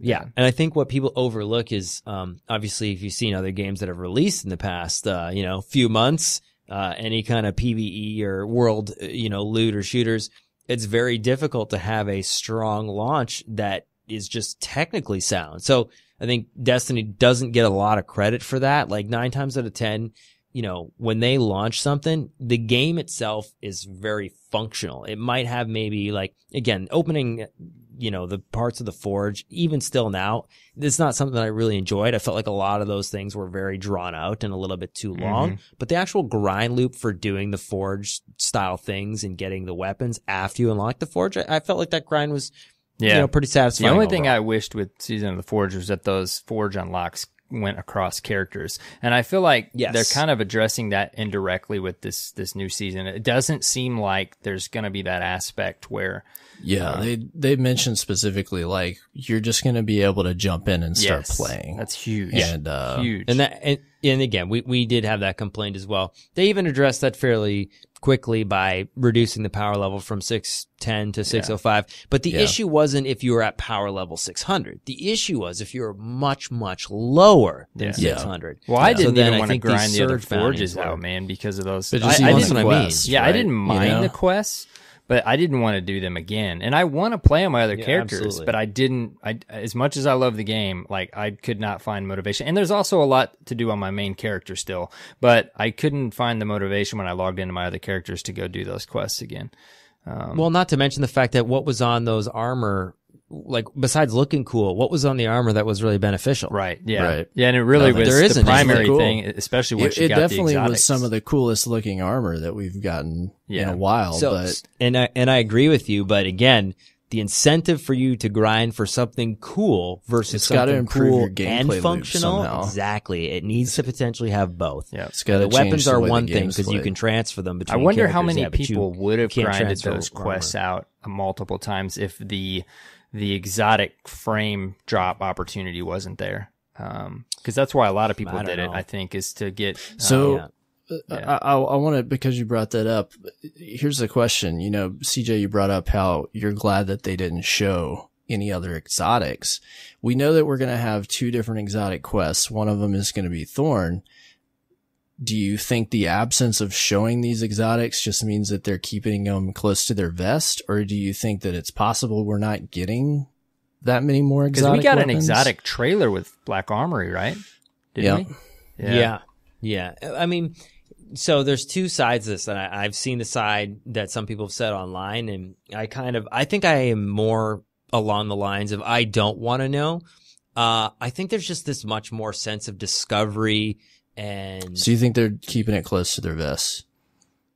like as in they just Like they they're not telling obviously us, but it's They're there. just not. They're not telling us what there is. Yes. Okay. Yeah. I so my hope is that there's like maybe 1 or 2 like whisper where maybe it's live from day 1 and nobody knows about it, and That it's would just be awesome. somewhere At like least one hidden of in the those. world. Yeah. Yeah, like where you could just find it at any time. And then the time gating issue is like, I don't like how they revealed Thunderlord where you knew it was a thing, but then you had to like complete parts of it like every week. Yeah. and Last then you Word was waited. good in that regard. Do you agree? Yes. Yeah. Yeah. Last Word was good. But it is one of those things where because it was teased, a part of me would rather know or just have some kind of quest drop and then find out what it is than to be like, oh, Last Word is coming in the next month or so, month and a half. Now we're just waiting for when it's dropping. Like, I think it's much better for them to say, oh yeah, there's an exotic quest incoming in the next like few weeks. You'll find out when, and there's no expectation of like, oh, okay, come on, just like hurry up and give me the last word. I know you've shown it already. Just give it to me. So I think that, yeah, if they do it the way I think they'll do it, yeah, I hope there's a mix of both in there. There's some discovery, but then there's maybe a couple that are, time gated to be revealed with the quest of some sort that just randomly pops up at a vendor when it's, they deem it's time to So find this new weapon. Let me throw a tinfoil hat on and throw a scenario at you guys and see what you think. All right. What if, all right, what if the Vanguard / Drifter, what is it? The Allegiance quest pertains to Thorn, and its counterpart, Rose. What if choosing one of those decides which of those guns you get to That'd be crazy to win? I mean, so that's my concern with choosing early. Yeah. And if that happens, like, I am one of these guys and be like, well, I'm just going to wait and see if this plays out, because if you have to do it multiple times in order maybe to get a weapon, or you have to have two characters, obviously you're going to be able to choose the opposite from another character. Right. But, you know, if not, then you're effectively like the people who are maybe only playing a single character, they're going to be effectively waiting till next season if one of those weapons was only tied to pledging, you know, a certain direction. Yep. So that, I think, like, Steven and I kind of tried to ask them that question. We don't know some of the parameters that are going to surround that choice. And I'm sure they want to keep that, you know, pretty mysterious, right? I mean, they don't want to just say, here's the consequences, here's the whole thing, right? Because that takes away from it in a huge way. It's like when you play an RPG and you've got a choice and you go to IGN and look up the game guide, right? Yeah, like, exactly. If you want to play that way, cool, but it takes away from the experience. It does. And I think that's where, like, obviously, like I said, I'm probably going to go Drifter, but it is weird because we were thinking about the same thing, like, you know, we were drawing comparisons to Destiny 1, going like, oh, what'd you like better, like Dead Orbit or New Monarchy or whatever. And then it's like, imagine that if you ended up choosing New Monarchy, you didn't get like a hung jury. You know, at all. And then the meta is like hung jury for three months. Right. You know, now obviously you can run it with multiple characters, so it's probably not going to be a huge issue. But I think for the people that are doing a single character, there's going to be a bit of a pause there, going like, maybe I'll just like wait and see how this transpires for the next like few weeks. Really, I mean, as we're talking about it seems like there is a lot in the season. I mean, there's so much for us to, I mean, we could talk for hours tonight. I mean, the other thing, I mean, we did mention Gambit Prime, and we talked about the armor a lot, but Gambit Prime is like this, they called it the sweaty version of Gambit, where it's actually only one round and there's actually going to be mechanics with the boss, and you can steal motes from your opposing team. And it's like you take your fire team in and hopefully eventually see full sets of these new set pieces and full teams that are just going in to just wreak havoc, right? And then the other thing is the previously Xur bounties are now called Invitations of the Nine, and these are now these quests you can pick up from Xur, and you do things over the week. The one thing I want to speculate on this is, I think they say it's powerful gear, but it's Xur. Yeah, I think that I remember them saying it's powerful gear. I think you pick up the initial quest is what they said from Xur, and then you go visit the Nine, and then I think from there you're going to the Nine, to where they are located. And they mention it's powerful rewards, but it also is telling a story through that format. Also, which is super cool. So I think there'll be some lore, I'm sure, associated with it. Maybe some storytelling like we had with Ada. It kind of hurts to get all this Nine stuff and like no trials. I wondered how they would launch trials with Season of the Drifter and then this next season, but I'm like, okay, they totally could have with this season because there's so much Nine stuff. You have to bring it up, but like, I am so excited that I'm not only getting like Drifter story, but also like getting into the Nine, which is one of the biggest mysteries in Destiny. It's awesome. That absolutely. We're going to get into and what's weird is when was the last time you guys have actually been to Xur? Yeah. Oh, I don't even remember what he looks like anymore. I did actually get some gauntlets for my Warlock because he was so underleveled, but but that's what I mean. It sucked because Xur was such a huge part of like this weekend routine. Yeah. That's why I hope there's maybe some exotics tied in with this, but they specifically said powerful gear. So we were hoping it would be like related to exotics, or maybe a mechanic for allowing you to get some year 2 exotics, you know, through a direct path. I mean, I was really hoping that was going to be the case with this, but it doesn't seem to be what they're aiming for. What I hope they do, and there's a whole list among all the great things that are going on in Destiny right now. There's always, as an avid player, like a list of quality of life things. And I really think an awesome quality of life thing would be when the next season starts, the exotics from the previous season drop into Xur's loot pool.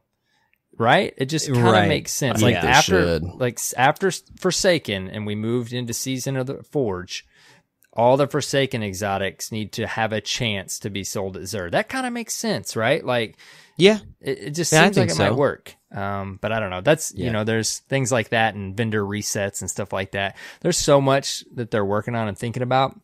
I mean, that quality of life stuff is important. But yeah, there's just so much going on in the game right now. Well, it's weird because, I mean, what you're talking about effectively is a lot of systems from Destiny 1 in a way, and they've really kind of like shied away from doing that. So it's not that I don't think that they will, but I think they're trying to, you know, direct you in a different way of playing the game. And that does go against mentally, I think, some of the stuff that is, you know, like OG Destiny players think in a way. And so it's tough because you had it a certain way and you, it's exactly it. And there's so many layers there, because we were just talking about that in our Discord this week. Bungie likes to innovate, and that's fantastic. Like, they don't like to release the same thing over and over again, but sometimes, and they're all super talented, and like you're kind of mentioning, sometimes maybe we just got used to something and there is really a better way to do it that they figured out. Yeah. But sometimes some things just were good. And like vendor resets, every reset were awesome. And for example, trials, while I'm not saying I 100% want old trials back, there was a magic there with that formula that while I want them to innovate, I do also hope and I'm sure they can acknowledge and see when there is magic there, right? Yeah. And innovation is great, but sometimes you hit the mark pretty darn close the first time, right? Yep. I mean, it's like, how many times can you reinvent the wheel? Yeah. The wheel's round. Yeah. It does its purpose. And we've said that about trials as well, too. Like, I miss it as much as the next person. Like I said, it's how I met Steven. I played with a bunch of other friends on the weekend. And that was a massive part of my DNA in PvP in Destiny 1. Now, I played a lot in Destiny 2 as well, but again, we talked about this last week, you know, primary, you know, power system, power every round, even 3 to 4 people, like, you know, that change in and of itself felt like a positive one. So it's not like they did things, I think, intentionally to go like, oh, you know, we're just going to like mess up the formula, but it's like it didn't connect. And it's weird because, I think we just want it reverted now because that's what we know and it's like comfort food. But I hope they have a couple other tricks. Like this Gambit Prime thing looks really cool. Mm-hmm. Like I'm excited to actually like play this. And would I have thought about any of those things with the current iteration of Gambit? No, absolutely not. Right. So I'm excited for what that is. And I think it addresses even a lot of the issues that we had with Gambit. And Gambit's a fairly new mode still. Yep. Yeah. Definitely. So I want to try to get us on track here. I know there's a lot to talk about. We've gone a lot of different places here, but there's a couple things on the roadmap and talked about in the Vidoc that are worth at least Tell us about poking the bullet points a little bit here. Yeah. So let me try to steer us in a direction again. So we talked for a second about the Reckoning, and how that will have kind of a gameplay loop between Gambit Prime and the Reckoning. One thing that really interests me about this mode is it really seems to be, from what we saw, it really seems to be inspired by the Haunted Forest activity that we saw, back in what was I can't even remember the name of the event anymore. The Halloween event. Who's going to remember it first?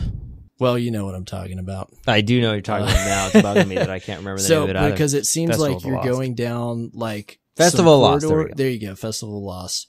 Yeah. It seems like you're going through like a path. It's on a timer. They mention you're getting attacked from every direction. We even saw the knight, you know, with his big, sword. So, I'm kind of excited about this because I loved that activity. And I'm looking forward to what we might see here. Yeah, it kind of made me think. I mean, we said like multiple times, use the Infinite Forest for this constant kind of horde mode or procedural based mode. But it seems like maybe, I mean, again, they're listening. We liked it with Festival of Lost. Maybe it's going to be this seasonal thing that we see, come back a time or two. So that was my question. I wish we got a chance to ask them on the show is, from week to week, how is that going to change? Is there going to be ways to maybe implement like different burns? Is there going to be new enemies? And obviously there's tiers, so it is going to change. Yeah, they mentioned different tiers. But I mean, is it going to be, procedurally generated like the Infinite Forest was and like that Halloween event was, where you can basically... Yeah, I mean, will there be a pattern enough after doing it a couple times that you're like, oh, this is this boss and this is, to keep you interested. And I'm assuming there potentially will, exactly, like be a repeat of like certain activities and bosses. And it's going to have some replayability because this is the mechanic that you use to grind out the armor gear, Well, so I think that if you're, and this is why we were saying, I think there might be a concern if you're not a Gambit fan. If you're a Gambit fan, then definitely there's going to be an incentive. But this is where if you're a PvE or PvP fan, if they wanted to lean into having different types of armor abilities and perks that were going to be in the same vein where it's like, hey, get these 4 or 5 armor sets for each activity, and then you have different things that happen when you play in PvE and different things when you play in PvP. This is kind of like the feedback that we have wanted and given them multiple times, going like, I want when my armor is all kitted out and statted out for specific events to actually do something different in each activity. Yeah. And I think right now it's a test to see if this plays well by doing that and then having that tie into Gambit. Hopefully they'll be able to maybe do or shift something in the next season that, there might be some incentive to have something like that happens, for PvP or PvE. Yeah, I did find it, I mean, it is a little, I won't say different, but that you do this other thing for gear for this other thing. Like you don't just get the gear from playing Gambit Prime. You go. But that's good though, because I think that is at the core. Like we have this common debate on Fireteam Chat often where it's like, we go, okay, how do you balance the game? Do you cater more to PvP or PvE? And the idea is that like, I've always said that PvP is the end game, right? You do your discovery of, weapons and armor and all the rest of that stuff. And you do the raids for some of these like great pinnacle weapons. And then you bring them into PvP. But it's kind of like that, but in a little bit of a reverse situation. So I like that. I think that it's really positive, but like if you're not a Gambit fan, don't know if that will hold you. If you are, cool, but do they maybe make the weapon static for PvP versus PvE? Like there's a whole bunch of questions like from a philosophical design standpoint that I'm always never quite sure which direction they're going. And so, well, and it'd be cool if like with the Reckoning, like you were kind of mentioning, at some point they're testing the waters right now. If at some point there's an activity where you can get set gear for multiple activities in the game that you can take elsewhere from said activity, instead of just this activity giving you gear for one particular other activity. I don't know how they would do that, because then you'll have the complication of I got to drop for strike set gear when I wanted Gambit set gear. So I don't know how they would do that, but I mean, this is the starting point. Like we're kind of saying, this is, I think the community is going to like this, and hopefully we see more of it, right? So. Yeah, because I feel like that synth thing, like they understand, like, I mean, I'm only specifically because they mentioned Crota, thinking how many times did you guys run Crota and then just get a helmet drop when you needed like chest or legs? Yeah, and it's like I feel like if they actually have maybe different elements or synths or however they're saying it that you could use to charge in advance. Now it's like there's only Gambit gear. But that's how you do it, right? Then it's like, okay, you'd have a different element. And then if you did that, that's going to generate PvP gear with specific PvP that's perks, a really cool or idea. PvE gear with PvE perks. Like I think they could take this system and really decide to flesh it out in a bunch of different directions if they wanted to in the future. So hopefully it does actually work out really well. Yep. Yeah. So some other things that we've actually got like solid details revealed on the roadmap here. So we know, of course, Gambit private matches, and there's 2 new maps, that will come over the season. I'm excited about that. Of course, there's a power increase up to 700. We've got new vanity rewards, new triumphs and lore books, new rank rewards. I'm assuming that's for mini vendors, not just for Gambit. We've got 2 different exotic quests. We've got 2 really interesting events detailed. Arc Week. Who the heck knows what that is? But this is something info. actually that was data mined like way back in Destiny 1. Some bounties or quest lines related to like Arc Week or something with like gunsmith stuff. So take your best shot at what that might be. No idea. What the revelry, I hate to say this without knowing anything about it, but is every event just going to be, like some kind of ripoff of the Dawning or Solstice? Like, just looking at what the 3 seconds that they showed in the armor and even the name just seems like, it's a celebration, armor, gear, celebrate. It's springtime, Yeah. I don't know. Yeah. And maybe there's a lot more to it, and I don't want to diss it before I try it, but I'm like, oh, okay, cool. Yeah. Well, I think that's actually been Destiny's biggest challenge, or Destiny 2's biggest challenge, is that, there's all these activities, and even the Eververse, like, there was something about the implementation of all those items in the Eververse that, regardless of microtransactions, if you're for or against them, the fact that you could mostly only now get sparrows and ghosts and ships and all that through the Eververse, none of them felt as special. Like, regardless, they just didn't. And because they weren't tied to like a pinnacle activity that you had to grind out. Like, I remember rocking, the Oryx ship for so long because I was like, I crushed Oryx. Yeah. And I got that ship. There's just like a different feeling when you've just rolled like an infinite amount of bright engrams and then you got a ghost out of Eververse. It just doesn't have the same lasting effect. So hopefully some of these armor details and perks and abilities are actually like worthwhile things that you really feel connected to when they drop in the world. Yeah. Other details that we saw, of course, Gambit Prime weapons and gears, the Reckoning. We talked a little bit about Invitations of the Nine, which was formerly listed as Xur bounties. We're going to see the Allegiance quest, which is really exciting, I think, and we've mentioned that a lot. I can't wait to see how this plays out, what it has to do with what the heck is it? But we'll find out. And then a last thing, they pulled a fast one on us, and what we thought was Season of the Shadow is now called Season of Opulence. Yep. That's right. Grow fat with strength, Guardians. The other thing about the Thorn was surprising to me, like just the straight up shot of Thorn, in the Vidoc and the, Luke Smith. I was like, whoa. I was just about to mention that. Hey, buddy. Not only, a couple cool quotes. Not only a return, in pretty dramatic fashion, like, again, being a video producer, a lot of those details are pretty, apparent to me, but individual shot, very well framed, like composition, very strategic in an authoritative style of, dialogue there.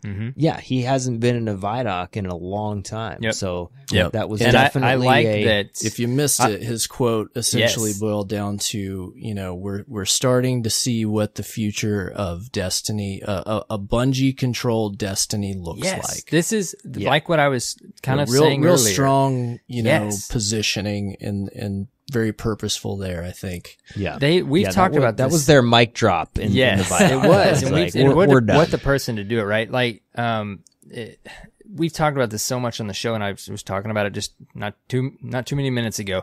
Like, we've come a long way with Bungie together to get Destiny where it's at right now. And like, you get that feeling when Luke was saying that, like, as a part of the team, we're the community, but we feel like a part of the team. Like, this is our game. Like, Bungie and us. And like, not that Activision was this bad guy. Bungie had some missteps too, but it's like, you just feel like, let's do this. Let's keep growing this experience, right? And it was just, it feels cool to be a Guardian right now. I mean, it feels exciting, I guess is the better word. So, yeah. And you guys were you guys both at the reveal? Yes. At the D2 reveal? Yeah. So I remember at the D2 reveal. Yeah, I remember chatting with you guys at the very end. We got a chance to connect. This is where we first met each other. Yeah, it's like, you know, Mark Noseworthy, Luke Smith on stage for the Destiny 2 reveal. Probably still, like, event-wise, I've attended, like, I think I was at the E3 where they launched the PlayStation 4, or announced the PlayStation 4. I've been to like a dozen Microsoft events. Microsoft's actually last E3 was fantastic when they launched Halo Infinite as well. I was in the stands for that. Yeah. Like that moment of them announcing Destiny 2 and seeing the tower destroyed and everything for the first time, that was phenomenal. Mm-hmm. Oh yeah. From like a conference standpoint and a presentation, I still have never probably got chills as much as I have in any other event. And I've been to a lot of events. Just seeing the tower destroyed and everything that they were talking about in the launch of Destiny 2, like that event was really well done. Now, my favorite Vidoc is actually No Legend is Safe. It was the Taken King Vidoc. I don't know if you guys remember that one or not. Yeah.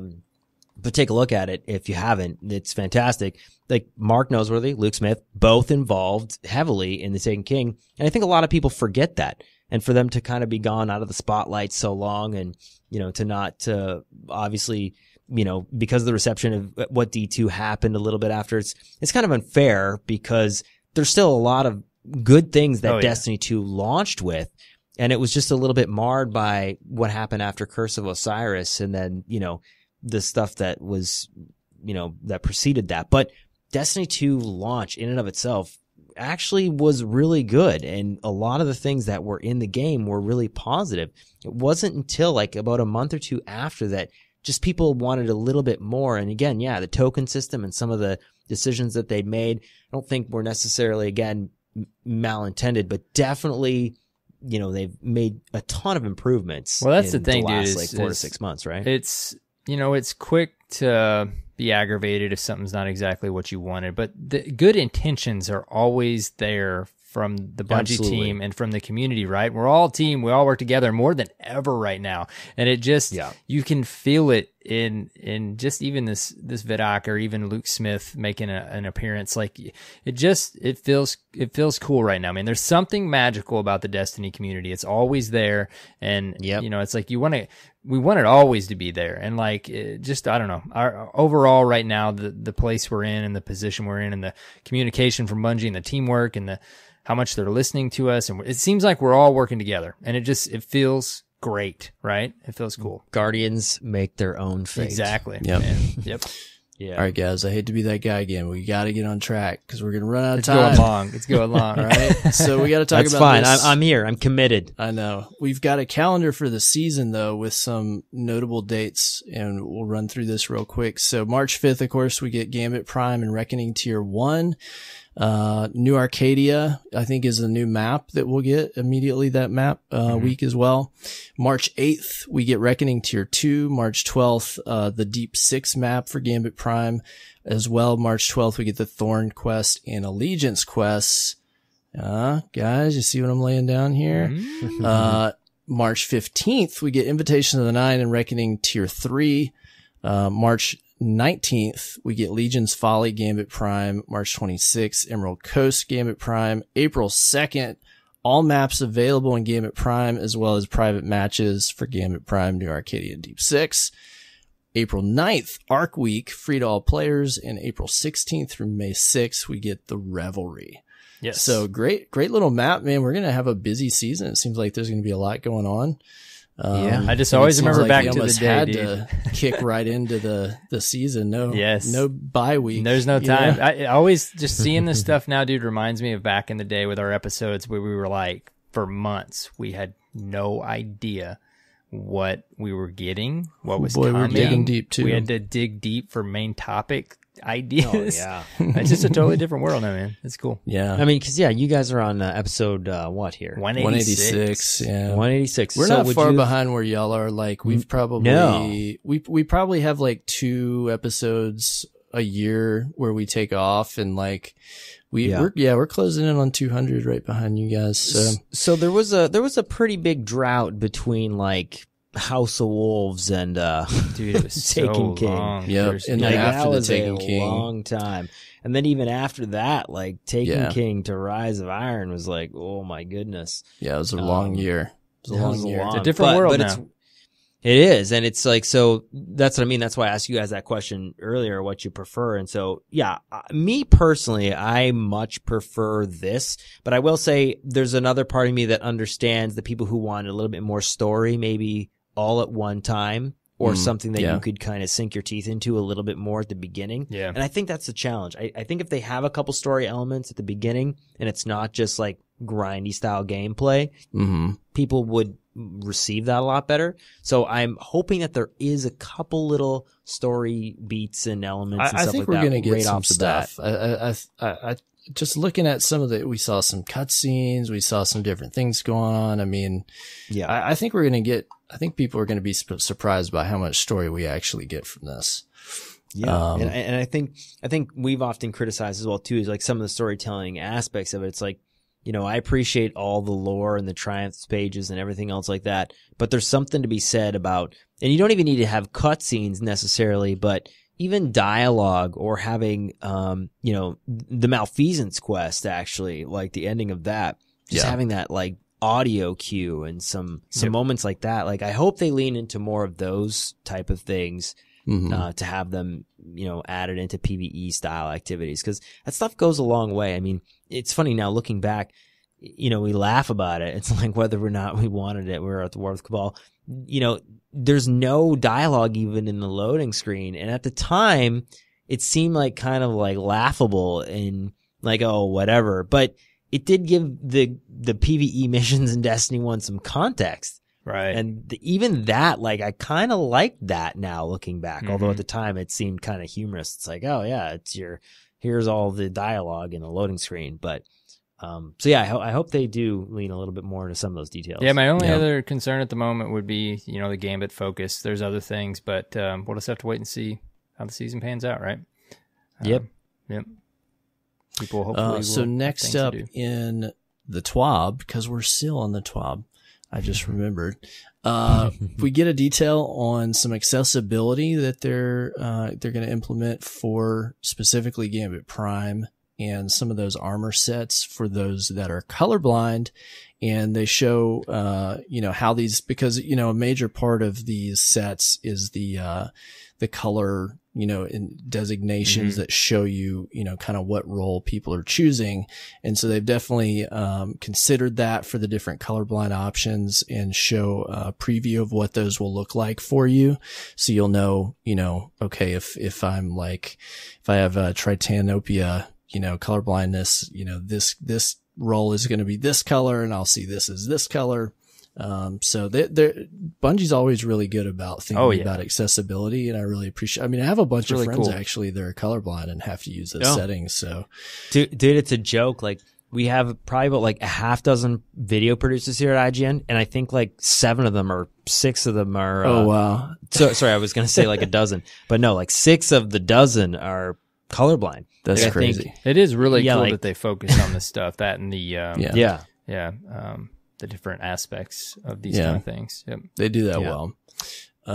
Next up, which a lot of people were, you know, chomping at the bit to find out, what are going to be the pinnacle weapons this season. So we get some details on our pinnacle weapons. First up, we get the Vanguard is going to have a precision scout rifle that's solar called the Oxygen SR3. This bad boy is an Omalon before, and it reminds us of a gun called the Hung Jury, if you will. I mentioned that earlier. It does look very hung. Everybody's waiting to find out. Yeah. Yep. So the unique perk on this is going to be Mega Neura. Dragonfly deals more damage based on the number of precision hits made beforehand. So got to hold out and wait and see if this thing is really truly a Hung Jury. Hopefully it is. And it's so weird that it's such a double-edged sword, this scout rifle meta game. You know, it really is. Like, I mean, are you guys playing mostly on PC now or console? We play console. I'm on Xbox. Yeah. So, I mean, I'm on PC mostly now, but I still jump into PS4 every now and then because it's like I want to make sure we're kind of representing, you know, the different audiences on the show. But yeah, like that early Crucible meta, at least playing Trials and everything with like Mida long range. Ugh, gross. Hopefully this one leans towards PvE. Well, and that's the thing, right? So it's like that is constantly the balance that I think we talk about when we talk about trying to make it, you know, balanced for both PvE and PvE, or PvP and PvE. I do not want to see PvP scout rifle action. Like, I just don't. It's nameless just, it midnights all changes. over the place. Yeah, it just changes the dynamic of PvP too much. Just because of the limited range of hand cannons. Being the Vanguard, hopefully this one will be PvE focused with that Dragonfly. I think so. Yeah. Perk roll. I think so. I love these pinnacle bounties though. These pinnacle weapons. Yeah, they're really good. Did you guys actually get all the ones like Broadsword and Mountaintop? I did. Yep. And I didn't get the grenade launcher this go round, but I did get the. I've only gotten Breakneck. I got Breakneck. Gotcha. Question. Yep.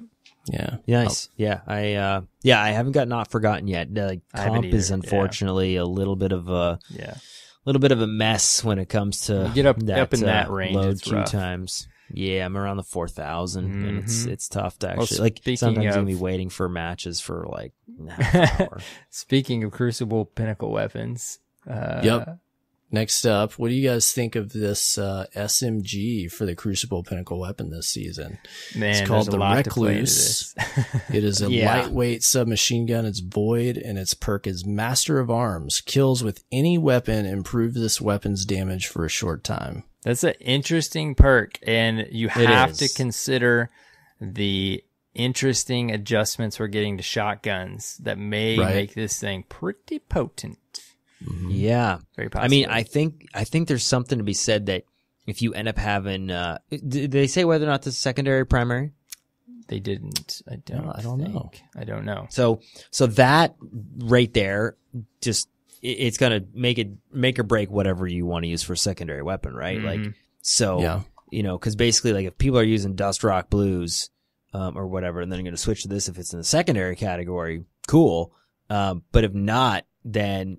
Like, I think this paired with a hand cannon could be pretty crazy, where if you kill somebody long range and you swap to this and then you take out a whole bunch of people, depending on how long the perk lasts. It's going to be interesting. This is, I wasn't expecting SMG. I was not expecting SMG. No. Well, and it's weird. Like, my level of excitement for SMGs when I just see it, I'm like, meh. Like, don't care. Not something that I, I personally, again, I'm a controller user. I know there's people on mouse and keyboard playing PC. Obviously, like, that's the primary you're known for your controller use, son. Exactly. Not just on PC, but primarily playing PvP. I take a incredible amount of shame in the office for doing that. But I keep up with people. Yeah, I keep up with people. But it's weird because, like, SMGs in that archetype on PC with mouse and keyboard is disgustingly good. There's just a lot of recoil typically in that weapon archetype that I'm not super fond of it for controller, but the damage is there. And exactly, like, and it works, and that might be pretty cool. Might be worth Do you guys think that as a pinnacle weapon, you know, this is especially like sensitive in PvP, and especially with a comp community, that the gear is a big part of, you know, climbing through the comp rank each season. And Mountaintop was not well received in that regard in terms of being, you know, a very desirable weapon for people to chase and comp, and it definitely wasn't enough to keep that playlist healthy. Do you think that this gun is going to do that this season? Dude, there's a couple layers that I'm sure they've looked at, but I miss the old days. I still feel like it's really cool to just play the way you want, hit a rank, and get the reward. I love the pinnacle weapon idea overall, but in comp, I liked the idea of getting something for hitting Fabled and then maybe having a bounty or something for beyond that. I don't know. I like the idea of getting a weapon for playing the way you play with the way you like to play with your skills, and getting that pinnacle weapon. That's what they did the first season, right? With yeah. Mm-hmm. So, Broadsword, but you know, like with Redrick's the grenade launcher, I loved using Flash and Thunder before they nerfed those grenade launchers. I don't use them much anymore, but I could go in and play that way, and I respect the fact that it gets me to explore a different play style, but I had hardly any motivation to go get that thing because I knew I was going to have to play a certain way for a pretty long time. And that to me, I think is an issue. Maybe it didn't feel so long, but at least the way I play, it would have taken a decent portion of the season. If you got to get 200 SMG kills, precision shots or something. Like I want to go in and use my last word and a sniper rifle, right? And it's one thing if it would take and this again would be an issue if you could get it too quickly. That's why I think it's kind of important that you were able to play the way you want to play competitively and still get a pinnacle reward in the Crucible. I don't know. That's just kind of the way I've felt after having this for a couple seasons now. CJ, sorry, man. What do you think? Well, so I think it's interesting that you mentioned that. So we've had this conversation as well, too, on Team Chat lots. I don't know the answer because then you have people, at least that are commenting in IGN, or they're like, okay, I'm getting stomped with Not Forgotten in quick play. Yep. How do you guys? There's a whole conversation out there right now of a lot of people think that these pinnacle weapons have broken the Crucible, which is I think maybe what you're hinting at, broken the Crucible period. Yeah. Not only competitive, like you said, because they're taking these crazy awesome weapons, and there's a lot of potent stuff to use right now. But like Not Forgotten, dude, it is just strong. And if you have no desire to get it, you're just having a good time in quick play and you're getting absolutely stomped by Not Forgotten, it does there's something happening there, right? So you said the key word, desire to get it. And that's the problem because it's not the desire. I think everybody has the desire you're exactly to get right. it. That was the wrong word. But it's funny because that is, I think, the issue, right? Like this is where, again, Sean and I have argued. He's like, well, you can't just restrict these weapons from a play type if are able to be good enough to get it. I'm like, yeah, that's fair. But then you have the opposite situation where it's like, okay, if you're not good enough to get the weapon and quick play is the playlist for you, you are literally getting destroyed because it is not an even playing field because you really do have no chance of getting that weapon. Yeah, there's people out there. I mean, and you want to hope everybody would be able to possibly get it, without being carried to it or whatever. But there's Guardians out there that will tell you, like, there's no way I can get that thing. And I'm having to go up against stacks of teams with it and just my fun quick play playlist. Yeah, well, and not only that, like, not only is there no way to get it potentially if they don't have the skill, but right now when the population is low in those game modes, you literally can't find a match or you're having to wait for like 10, 20, 30 minutes at a time. So then realistically, unless you're planning on playing Destiny for your life, and I don't mean like as a streamer, I mean, you go to work, do whatever you do, come home, and then you're just playing Destiny constantly, you actually can't get it. So that's what I was just about to pose the question to you guys. Like, I think that maybe there's potentially, I think there's somewhere in the middle of like Broadsword and then Redrick's Claymore where, Redrick's Claymore, you had to hit, max legend rank, right? In order to get it. But then Broadsword, if you got it and you already hit that rank, you just got it. Yeah. I think there's something there. Yeah. There's like a 2-tier system. It's like, hit, 5,400 or max rank in comp if you can, and then you'll get it.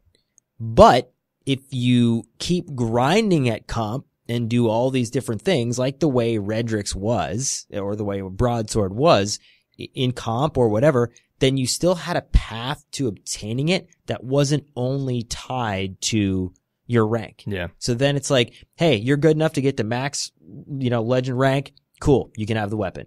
If not, here's a super tedious grind of a bunch of different things that are manageable for you to do, but it's going to take a really, really long time. You can still get the weapon doing that way. Yeah. Yeah, no, I agree. This kind of goes along with the theme. My only other critique about this season, and we can move on, we don't have to get crazy on a tangent, is especially with the Trials announcement, we are definitely in some need of some PvP love. Like, soon. Absolutely. Like some look, detailed looks at some of this structure and just period in game. New maps. Maybe we'll get some this season. Who knows? But we need some PvP love before too long. Absolutely. Like I still play a lot of Rumble. That's kind of like my go-to playlist, and then just regular quick play. I mean, even it was nice to have the Crucible, like the Crimson Doubles in there as well too. Just the faster dynamic, just super abilities recharging, that element of staying close to your partner, all the rest of that stuff. That was really good. So just something to vary it up besides, Mayhem. And I guess Iron Banner is that game mode, but it doesn't needs some feel work too, man. It does. And they did say that they were going to like have a different, I don't know if you guys listened to that. We talked about the evolution of Iron Banner. They said, and I can't remember, I have to listen to it again, but talking about how you can potentially lower your power level now. And then if you play a match with a power level lower, you get better rewards. Yep. So they are changing some of the dynamics of it. So that's kind of cool. I hope that they do something like with, I've often said the Crucible Labs. I feel like that was an incredibly cool feature. Yeah, that they need to bring that back too, man. Really That's a good way to underused. just sprinkle in some testing and stuff like that. Absolutely. Every now and then. That'd be great. We'll let Cyborg did ask us this question, but Cyborg, get us back on track. Nah, man, I've given up on. You asked us. You asked us, Just mister. keep going. You asked us. So last pinnacle weapon, I'm most excited about this, is the 21% Delirium, which is a rapid fire machine gun. So we are getting an archetype of machine gun we don't have in Destiny 2 yet, Return of that, and this is the one I really wanted to see. It's an arc machine gun, and the unique perk is Killing Tally. Kills increase this weapon's damage until it is stowed or reloaded.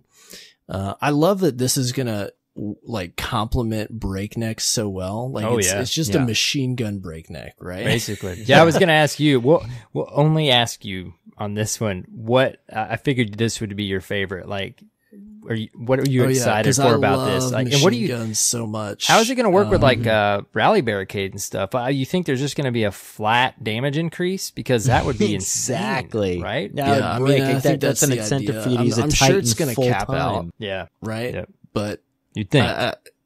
You would think.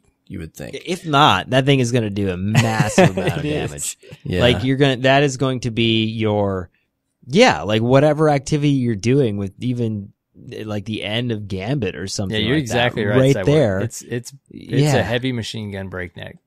Yeah, and it's also got a new perk on it called Overflow, which is going to increase the magazine size even more.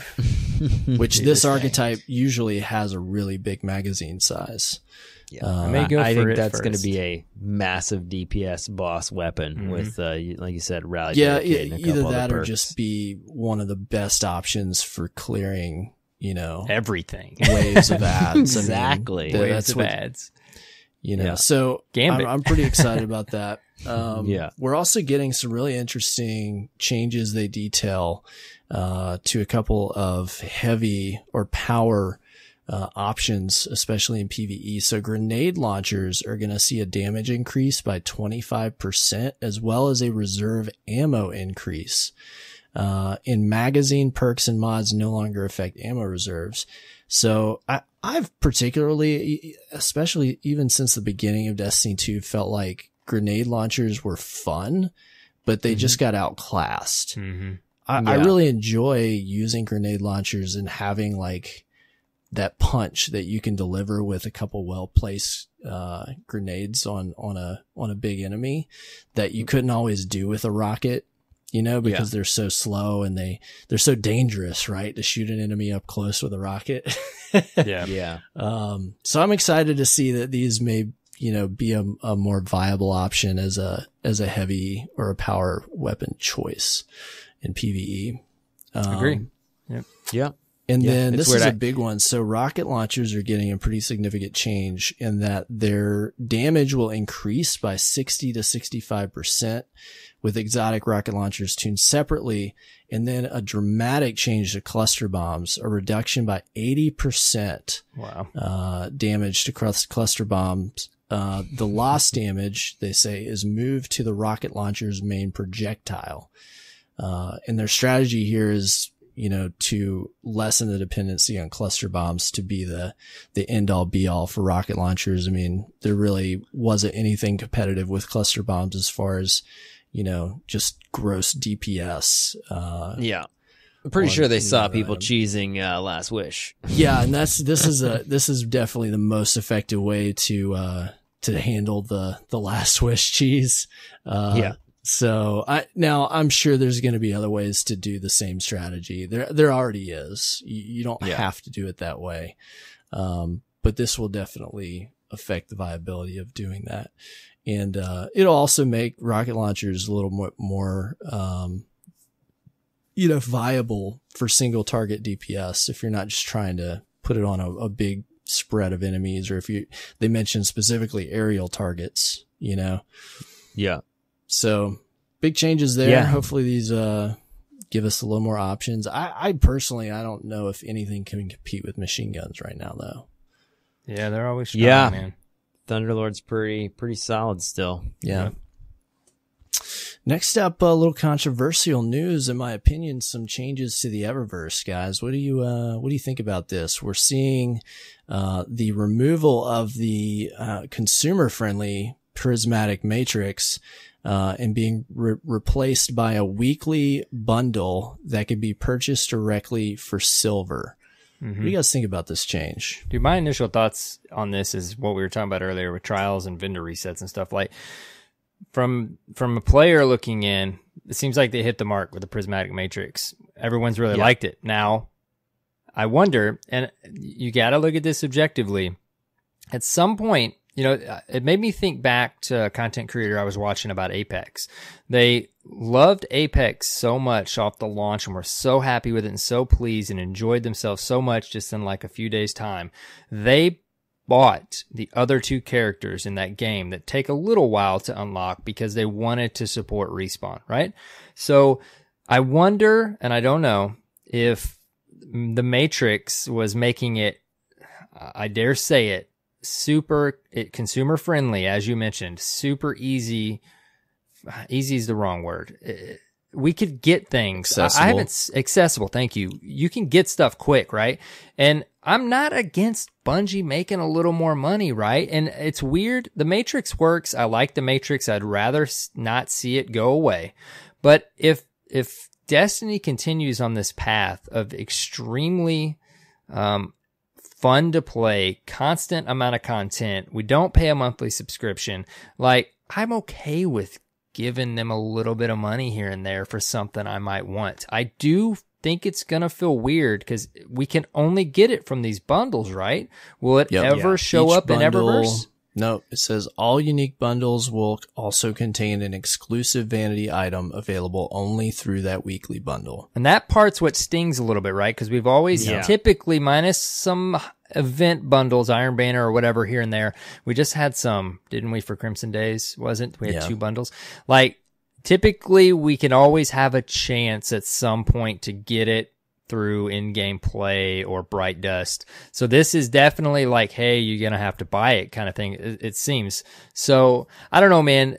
I totally get players' frustration. I love the prismatic matrix. But again, I'm really pleased with Destiny, and I don't mind if they are, kind of saying, hey, we wouldn't mind making a little bit of money if we can from some things, if it's not too intrusive, right?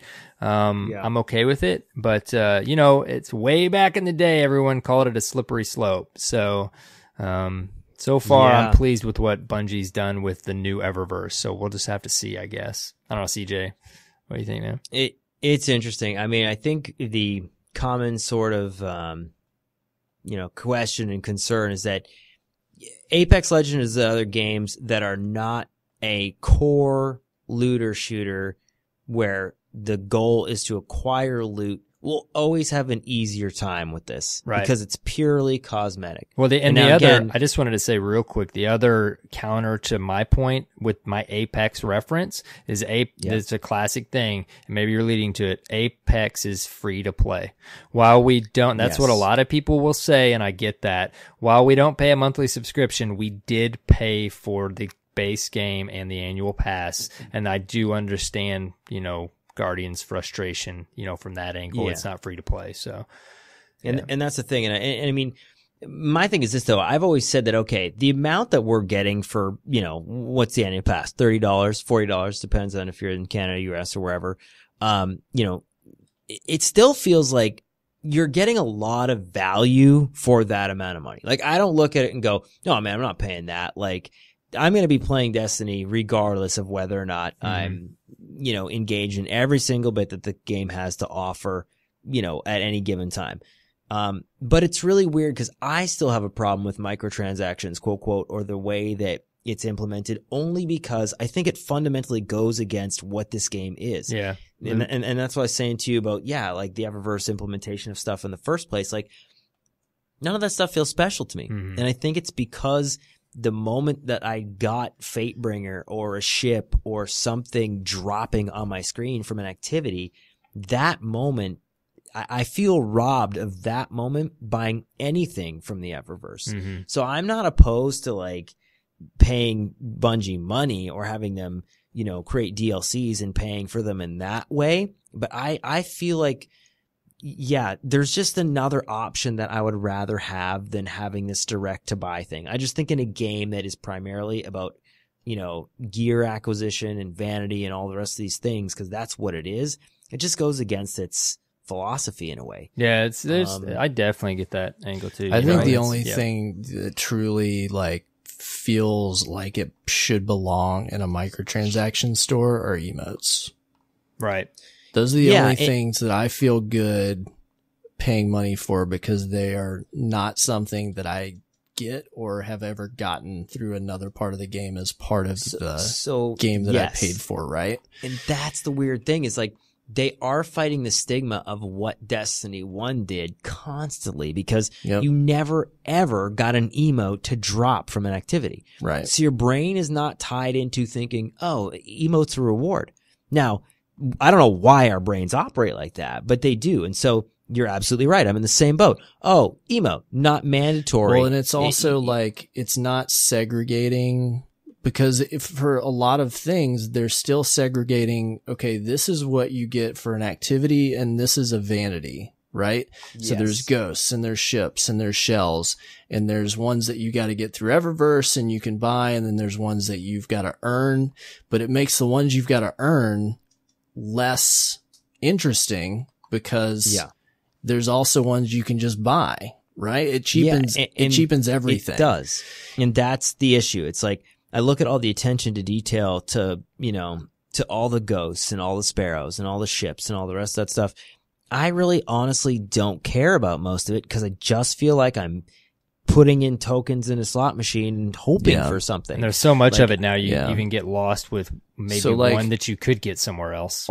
On that point, not only that, the activities that and the way that you played certain activities like trials and the raid, again, we're talking about the fact that those ghosts and abilities and whatever, like they had perks attached to them to the game mode, like Angel of Mercy, like help you get super energy when you res somebody in trials. Like, those were things that, again, I feel like, okay, we had this before, and now you've turned this ghost or whatever into exclusively vanity. And again, it's this, I think the better question that we maybe should ask people is, people who don't know or didn't play Destiny 1, how do they feel? Because I think that we're coming from a situation where, we have this preconceived idea of what this should be, and that is definitely coloring my judgment of whether or not this is good or bad. Like, it does feel like a negative thing for me as well, too, in that regard. So, like, I have two main complaints with this new system. But the main one is that even with taking the prismatic matrix out, I'm just so tired of everything being offered in a bundle. Why do I have to I don't know how much these things are going to cost. If it's going to be $3, my best guess is going to be $5. $5 to $10 but bucks. why do I have to buy everything I want in a bundle? Why can I not just, why do you have to gouge more money out of me because what, like, all bullshit aside, excuse my French, what actually happens is they create a bunch of filler content that's not very desirable, that you turn into bright dust, and then there's 1 or 2 items that you'll actually get out of the bundle that you want, but you're having to pay more to get the crappy stuff. And it's just a way of upcharging or putting a premium on something when you should just charge $1 for it and let people buy what they want. And I'm even cool with it being on, okay, every week it's something new and just like every other store, but stop making this a slot machine. And I'll feel a lot better about giving you my money. Well, that's the thing too. It's like, Apex, they still have those like true slot machine loot boxes, right? At least you kind of know the main item that you want to get out of these. But those are the main concerns, right? Like this one, the first thing that came to my mind, like I already mentioned, is there's no other way to get it. Like we have to buy it in this, and that's where it creates a problem right away. And then I think CJ, you hit on something else too. If they would just define what is cosmetic and what isn't, and keep that line right in place, then it would be easier for us to understand like what we can expect Eververse to get from there and what we might have to pay money for and what we can expect to feel like we've achieved it out of the actual gameplay activities. Yeah, cause for sure. Cause here's the thing. Is armor cosmetic? Right. I mean, I'm asking you guys honestly. Yeah. I mean, you can get armor now. Yeah. So it's got like perks and attributes and all the rest of that stuff. Like it shouldn't be. Right. And that to me was the issue when I saw armor and, ghosts and even sparrows. Like sparrows have functionality, like quick summon. Yeah. That it just, I don't know. It's just never sat well with me. And I'm not one of these guys who again, like goes on a rant and rage and like posts on Twitter about like my major grievances. I just don't operate like that. So I'm not like super concerned either way. I'm just not going to engage with it. Like I don't have this, I'm not going to go out there and start like a massive Twitter flame war about how terrible and egregious I think this is. But I understand why people do. And I'm not saying I disagree with them completely. I don't really pay attention to it. Like I'm playing Destiny for the other things that are in the game, but I get why they're doing it. I just still don't think that this is like the right way to do it. There is, it bothers me because I want to support the studio and I want there to be ways that I feel good about doing that. And when they take these routes, it makes me feel a bit chagrined to spend my money because I feel like I'm being taken advantage of a little bit. Yeah. That's absolutely. The thing. It seems go like ahead. Matrix felt good. Maybe it was a little too user friendly. It's weird to phrase it that way. For what their goal was with it. The fact remains that it did probably discourage some money spending for some people. Right. But there's work here, right? There's room to figure out the magic that could feel good about making a purchase. And you hit on it, Cyborg. Like, we want to support them. Like, they just got to figure this Eververse thing out, right? And I think you hit on something with the bundles too. We've asked for a long time for just direct purchase. I want this thing. I think we've really hit on it here. What you said about that, Cyborg, and what you said, CJ, about creating an exact defined what's cosmetic and what isn't. Like in Apex, it's all cosmetic. So you feel okay. It's defined. You know what to expect. Absolutely. So and its primary core gameplay loop is not acquiring items. Right. It's not about gaining gear or power. Like it has nothing to do with that gameplay loop at all. And that's where I was saying like the design philosophy of what this genre of game is, to me, it just, it goes against it. I would sooner, cause I'm in the same boat. Like, Bungie games mean a lot to me. Destiny has, done some, tremendous positive things in my life. There's not many games I could say that about. I don't have a problem giving, Bungie money for the hard work that they do behind the scenes that we will never know or understand. But in this fashion, it just goes against like my DNA of how I feel like games as a service should be treated. I mean, if Eververse was like all emotes and all ornaments, exotic ornaments, and you could directly purchase them, like Cyborg mentioned, straight up, one for one, I think something similar to that would be pretty okay. Yeah, and it's weird. Cosmetic. If you think about the shader system as well too, again, I think again we personally are fighting that, what did we have before that we're now being, charged for? Because again, shaders were in that mix as well too. They felt like Glowhoo. I remember getting Glowhoo from Crota and Chatter White from the raid. Those again now I have like connotations of, man, that shader and the way I look, that was an important. It was completing the raid. Major incentive to get those shaders. Yeah, yep. It really was. Yeah. And so, again, I appreciate some of the quality of life additions where now I can shade multiple different pieces of armor, and so it's consumable. But again, it never just quite felt right, and I don't know the answer. Like every time I'm on Fireteam chat, I don't profess sometimes to go, oh, all they need to do is this and that solves the problem. I think there's a lot of people who complain and then don't really know what they're looking for. So that's some of the reason why I actually don't complain. Yeah, it's nice like, to. I'm not sure do what it constructively, the answer is. but to try to also figure out a solution. That's the hard part. Joe Blackburn had a great tweet about actionable feedback today. If you want to get yeah. Oh yeah. I was exactly. Like, oh God, man. Yeah. I feel so accused. easy to complain. Yeah, well, it is, right? Like, it's easy to complain. Yeah. It's like, okay, what do you do about it? Like, and I honestly, a lot of times don't know what I would do about it. If somebody said, okay, you know what? You're going to be responsible. This thing that you decide to do is going to be implemented in game. I guarantee you, regardless of whether or not you like hit the front page of Reddit or whatever idea that somebody thinks is a great idea, there's potentially like a chain of like 10 other problems that will result out of this idea that you probably haven't considered. And I think I do feel bad for them, because I think that that's what gets put on display a lot is, oh yeah, I mean, I could have thought of something better. Well, yeah, maybe, but also I'm sure they have thought of that, and there's probably a dozen of things that break the game by implementing that thing. So, yep.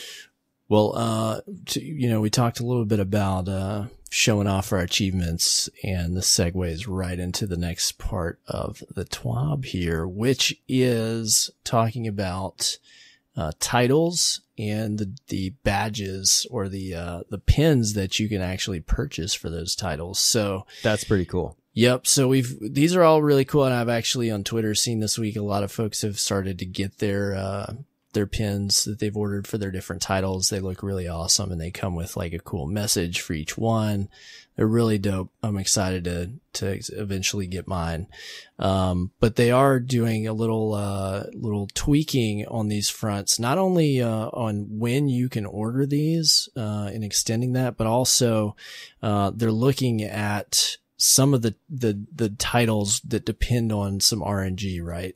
So they mentioned we've been collecting feedback, and we're currently working on a change to drop weights associated with vanity items from the Dreaming City, Last Wish raid, Braytech weapon schematics, and 1000 voices.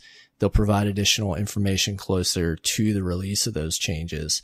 And then finally, they're extending the availability of the Bungie Rewards medallion pins tied to each seal.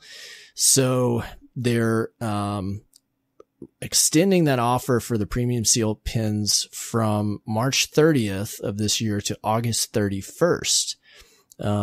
Codes that you redeem for these before February 28th will expire on April 30th.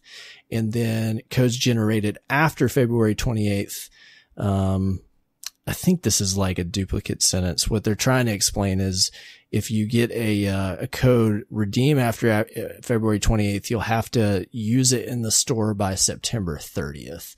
So basically what you need to know is if you haven't gotten a code for the pin of the title that you have, you're going to need to get the code.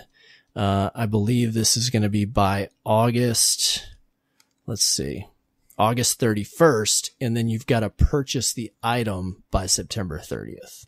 I think this is what they're trying to explain. It's a little confusing if you read it. But this is great because I can tell you, I mean, so I was going to save this for reset, but I finally got my Petra's run complete. after weeks of Very attempting nice. this, right? Nice. And so I'm one item away from Ravensbane, which is the 1KV. But God knows how long that's going to take. I was reading a post today on Reddit, and it was a guy who had 70 plus keys, glimmering keys, that he redeemed, literally the max amount that you could have since, maybe that you probably could have had 73 actually if you had completed it 3 times in the first week. But currently it's the most times that someone's gone without receiving 1KV. And I mean, I'm only maybe around 30. So Wow. yeah, Wow. I don't know. That's so hopefully crazy. they'll make some adjustments. I mean, I know a lot of people who, you know, they don't have certain titles because they just can't get certain items to drop. And Yeah. it's just totally No. RNG. Yeah, we've had that there with RNG Wayfair. discussion a lot. Yeah. Yeah. And it's really weird. Like I have not been raiding a lot in Destiny 2. I used to raid a lot in Destiny Yeah, I'm the 1, same, but man. Yep. yeah, and it's I don't know why. I don't feel I think it's just if raids offer high quality tier weapons that affect PvP, I probably would raid more often. Mhm. Because most of them don't. I don't really, care. Like visually, I think the armor looks good, but I can't think of a single raid weapon where I'm like, you know what, I need a grind. I mean, think about it. Like Fatebringer, Yeah. Vex, mandatory. Like Yeah. you needed to have those weapons in Destiny 1. Even a bunch of the Crota weapons, right? Like Mhm. I don't know. I don't feel the need to grind raids as often, but No title But yeah, for you, I- buddy. no title for me. No, I know, and it sucks because I wanted to get. That's the reason why. Yeah, like Unbroken, I would love to get. Yes. As well too, which I would have pretty much if I was able to hit Legend rank the last couple seasons. But I keep getting so close, and I just can't get there because the population dies. So, to anybody else that's maybe at home listening, definitely if you want to try to get Not Forgotten and do that comp grind. Don't neglect its surge of player population the moment a DLC is new, because Yeah. I'm probably going to grind early on for it because I know there's a bunch of other people will be thinking the same thing now. Yeah. Because a lot of that other content is going to stay there, and I obviously want to get the tiers and play Yeah, Gambit. that's a good point. But yeah, I'm going to try to get into comp to get Not Forgotten right off the bat the first couple weeks when the population's high. Yeah, Unbroken is one I'm chasing as well, but I've definitely got some seasons of Legend to hit. Yeah, exactly. Well, next up, they list over in Destiny Player Support a further listing of resolved issues dropping with the 2.2.0 patch. Some of these include resolving the guitar error in the final encounters of Last Wish. That's a big one. An issue resolving matchmaking with the Blind Well. That's a big one as well. And a series of other, there's a whole bunch of different problems that they're going to be resolving here. So, and then they detail what to expect on Tuesday as far as the deployment timeline. Looks like maintenance will conclude at 10 a.m. Pacific time, and all the Destiny companion features will be re-enabled as well as for third-party apps. So hopefully everything goes smooth on Tuesday. Keep in mind with the change of the season, a lot of stuff is going to reset. So Nightfall rank, Valor rank, Glory rank, Infamy rank, Clan rank will all reset with the season. Prismatic matrices will expire. You'll be able to turn those into some bright dust if you still got them. Any incomplete triumph or quest step that requires players to complete objectives in a single season, and all incomplete triumphs with season 5 in the title will expire and be removed. So they do mention as well, though, any quest for pinnacle weapons from Season of the Forge will not reset or expire. So you will retain your progress on those. And then, of course, those Iron Banner bounties will expire and be removed from your inventory. They announced some new mentors and ninjas for Bungie.net. A lot of folks there. They're adding to the team. Congratulations to all of them. They're well needed. Mm-hmm. And then finally, over a movie of the week, did you guys check out this hammer kill streak that True Vanguard put up on Twitter? I did, and I haven't watched saw it. Yeah, I saw it a couple days, or I can't remember when it was, like yesterday or something. Yeah. I feel like somebody somewhere that worked on that ability finally feels vindicated. They're like, yes, Exactly. this is what I made it for. It's like, he got it, finally. That was it. Yeah, that was the one. Yeah. So that was this week at Bungie. In other news, we also got a pretty cool Gambit narrative preview. Mhm. We got one post that's pretty cool with Gambit and a Titan called Joxer that's been in some other Gambit related lore. He's a Crucible Titan, Crucible interested Titan, if you will, that comes up a lot. And hopefully, now this Thursday, I'm expecting we'll probably see some other posts like we do in previous seasons. You know, maybe 3, 4, 5 different little posts to extend on this. But I do enjoy, you know, how they throw out a little storytelling to kind of set up the season. Yeah, I love it, dude. I like They that did aspect. really well with this reveal. Like the Vidoc and the narrative preview here, and the then the whole Drifter page, and like it's exciting, man. Like it's cool. Very good. Yep. Yeah, the Vidocs, even just every time they're launching them, they're just done with They know how to make trailers, right? And they're so good. I don't know if you guys know this. It's a gentleman by the name of Jim McQuillan. He's actually, I guess, one of the people who's been there ever since basically, I think, Halo 3. So he's pretty much perfected the formula for creating Vidocs and all the things that are required in there. even all the way down to like the music that was in the Forge releases, yeah. dude. Like just the simple little.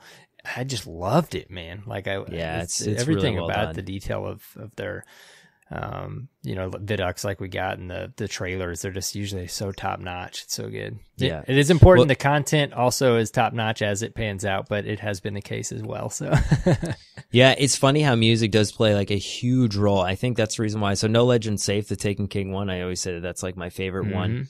It has my favorite Destiny track, which is Fallen Saber.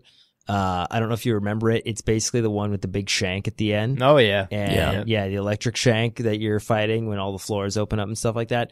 So like there's a part, I think at around like 3:20 where they introduce and announce all the new supers and abilities that you can acquire. It is probably the best 3 minutes of any Vidoc of all time on account of just, there was a Hunter super revealed for the first time. The Titan super was revealed.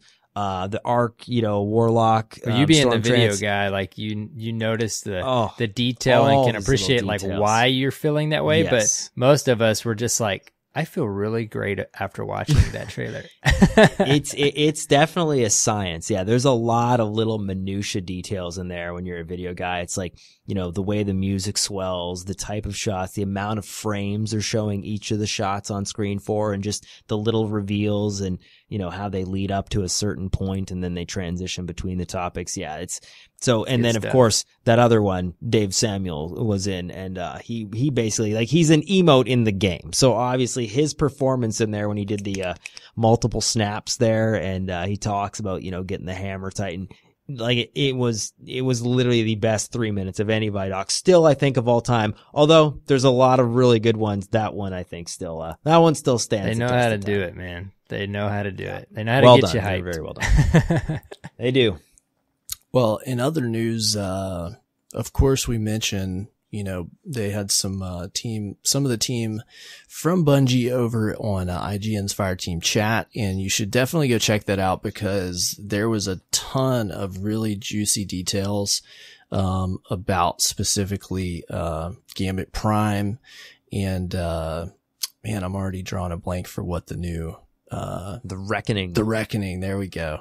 Some really cool stuff on that we just don't have time to like go through all of this stuff, but you guys did a great job of pulling some really cool details about these, out of the team that they were excited to talk about.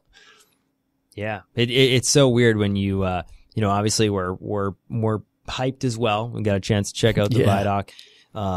You know, so when you're in those situations, there's always so many questions. You know, you only have so much time. But yeah, I definitely appreciated talking to all three of them there about a bunch of those little details. And I think that stuff is important. Like, you know, on Fireteam chat, obviously we have a fair amount of criticisms about the game as well. But yeah, it's really cool to be able to collaborate with them in that, you know, in those moments, because, you know, launching a game is super difficult. I have no understanding of what that feels like. And I don't think that, for people out there on the internet, they really realize all the TLC that goes on in the back, behind the scenes. So getting a chance to talk to those guys, obviously fairly, recent after they announced the Vidoc, was super cool. They were hyped, and it was, it was a nice conversation. I really appreciated them coming by. Yeah, you guys if you're definitely have to listening, go check it out. Yeah. Go check that out. Episode 201 Fireteam Chat is live, and, some great stuff in there. Appreciate y'all doing that. Yeah, so that is the news this week. And I feel like we need to do an extreme bulleted point version of our reset. Yep. I think it's that time. CJ, since you're our guest, let me ask you, how was your reset, buddy? Reset was, not too bad. I'm now prepping for what's going away. Yes. In the next season. So even last time I did a little bit of Iron Banner. I did a little bit of Crimson Doubles before that and a bunch of stuff. But now I'm going through and looking like, okay, what are some details and stuff like that leading up to the next season? And again, the one that's going to kill me most is I know I'm probably going to watch my 4,400 comp rank disappear. And I'm just going like, oh, that's rough. Kills me. But, guarding for life. I'm here for the journey. I've always said, glass half full guy. So I'm gonna give it a crack for another season, and hopefully I can get that not forgotten That's good, this time. I believe in you. I know you can do it. I got to do it. Hopefully this season's the one. This one's coming up. Give another shot. Awesome, man. Well, how was your reset, Arrow? Mine was good, dude. I played quite a bit already. I got my loaded You still question. playing Spider-Man? I am. Well, okay. All right. I was going to lead with Destiny stuff, but I beat the Spider-Man DLC. So I'm like 84% and done with the story in the main game. And then I beat all 3 DLCs. I don't really have a desire to 100% those with all the side stuff, but I might go back and 100% Spider-Man. I've got some side stuff to do, but that experience was fantastic. I loaded up Red Dead. I decided like that was what I was going to play. Oh, nice. And then this all launched today, and I'm like, I don't even know if I should start anything. Red Dead's a big one to tackle, man. Yeah, that is a big game. I don't even know if I should start it. But I mean, maybe. I mean, it's like I'll just complement something with Destiny, but there's going to be so much launching next week. Like I said, I finished Loaded Question. I love that fusion, dude. In Forges, it's a lot of fun. And then I'm still a Wise and Rebuke guy. Oh, love it. Yeah, always. Yeah. I think I mentioned last week I got Monarch, but then I also finally got, how do I say this fusion rifle? We say it wrong. I say it wrong. Jotun. Yeah. So it's funny. I've heard Jotun. Speaking of, Jotun. There we go. I was going to say Jotun this episode. I got Jotun. So that was fantastic. And that's kind of the gist of it. I almost forgot to mention, I finally got the Blast Furnace PvP role. There you go. Trying to get, dude. I got Rasmussen, Kill ISA. clip. I got Steady Rounds. I got, Feeding Frenzy. I got Kill Clip. And I got the Stability Masterwork. There you go. Dude, nicely done. Nicely done. I've been hunting for that exact role, and it is amazing. So now I'm the hand cannon frames back up this reset, and I'm trying to get that Rampage Kill Clip kindled. Nice. I'm the same with you, CJ. Like by default, we've talked about this a lot on and off when you were on last time and in between. Like I by default go to what things can do for me in the Crucible. And sometimes when Cyborg and I are talking, I immediately am thinking about what's going to happen in the Crucible, what this weapon can do for me in the Crucible. And all these roles, I've enjoyed just casually hunting these roles in the Forges. And it felt so satisfying to get that Blast Furnace roll. So now I'm like, okay, all I want is this Kindled Orchid roll. Just so I don't even know how much I'll use it. But the fact that I can get Rampage and Kill Clip on a hand cannon, I just would like to have it. Yeah, absolutely. That's what I mean. That's that chase. That chase has not quite been there in Destiny 2 the same way it was in Destiny 1, but it's come a long way with the introduction of the Forge, as well as year 2 with random rolls and everything else. Yep, I've enjoyed it. Anyway, sorry, Cyborg, your turn, man. What have you been doing? Man, so I haven't played video games since like this weekend passed, so I haven't really done much this you weekend. accomplished that this week. Great feat.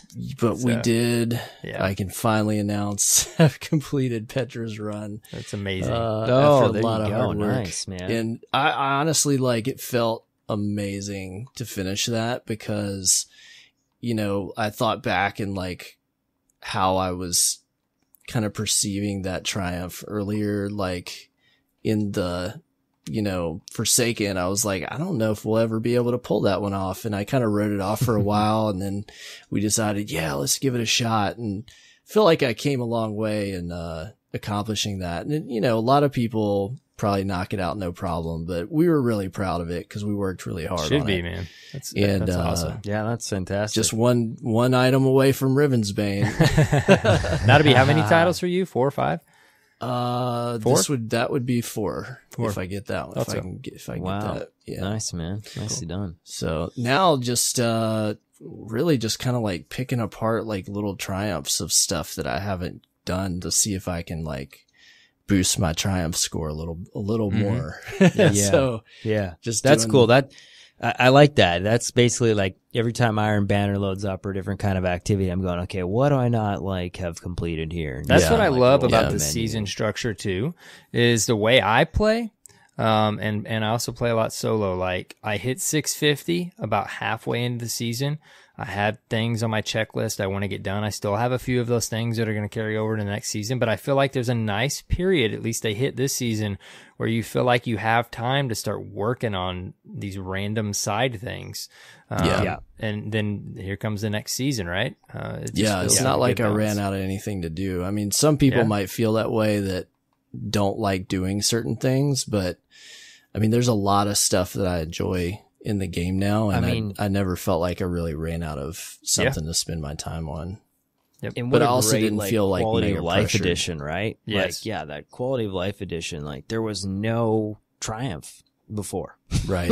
Right. Like not until Forsaken.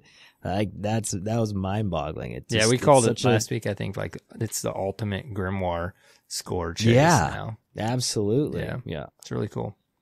Yeah. Yep. So looking forward to next reset, new season, new stuff to do pretty quick here. Yep. Yeah. No time to waste. Nope. Well, I think we got to get close to wrapping this sucker up, boys. I think so.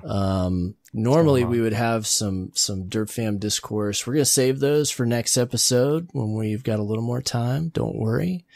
We've got some really cool emails and stuff that we're going to share with you. So be patient. If you send us something, we'll be sure to read it. If you want to send us discourse for next episode or any episode, if you want to send us a question, maybe some commentary on something we've talked about on an episode, or just give a shout out to something positive in the community that you want to call attention to, send a email, destinyresetpodcast@gmail.com, or send a speakpipe, speakpipe.com/destinyreset. There you go. All right, man. Do we have any new patrons this week? We don't. We do not have any new patrons. We got some still pending out there, but thank you, patrons. We appreciate Very it. cool. Yeah. If you don't know what a patron is, go to patreon.com/destinyreset, where for as little as $1 a month, you can support the production budget of our show. And you get a couple perks. You get a shout out here on the show. You get your gamer tag posted on our website, and you get an invitation to a Discord channel just for our Derp Fan patrons and supporters. Finally, it's worth mentioning as well, if you don't want to do the monthly thing, we totally get that too. Maybe you just want to buy us a cup of coffee. You can do that. You can give us a tip on PayPal. Just go to our website, destinyresetpodcast.com, and we've got a link to our PayPal there. And there's a lot of folks that love to support us that way, and we appreciate that very much as well. Yes, very much, very, very much. Hey, CJ. Yeah. You can't go long. We've already went super long. In one sentence, because we didn't talk about it. How do you feel about Trials not coming back as of right now? Oh, okay, 2 sentences.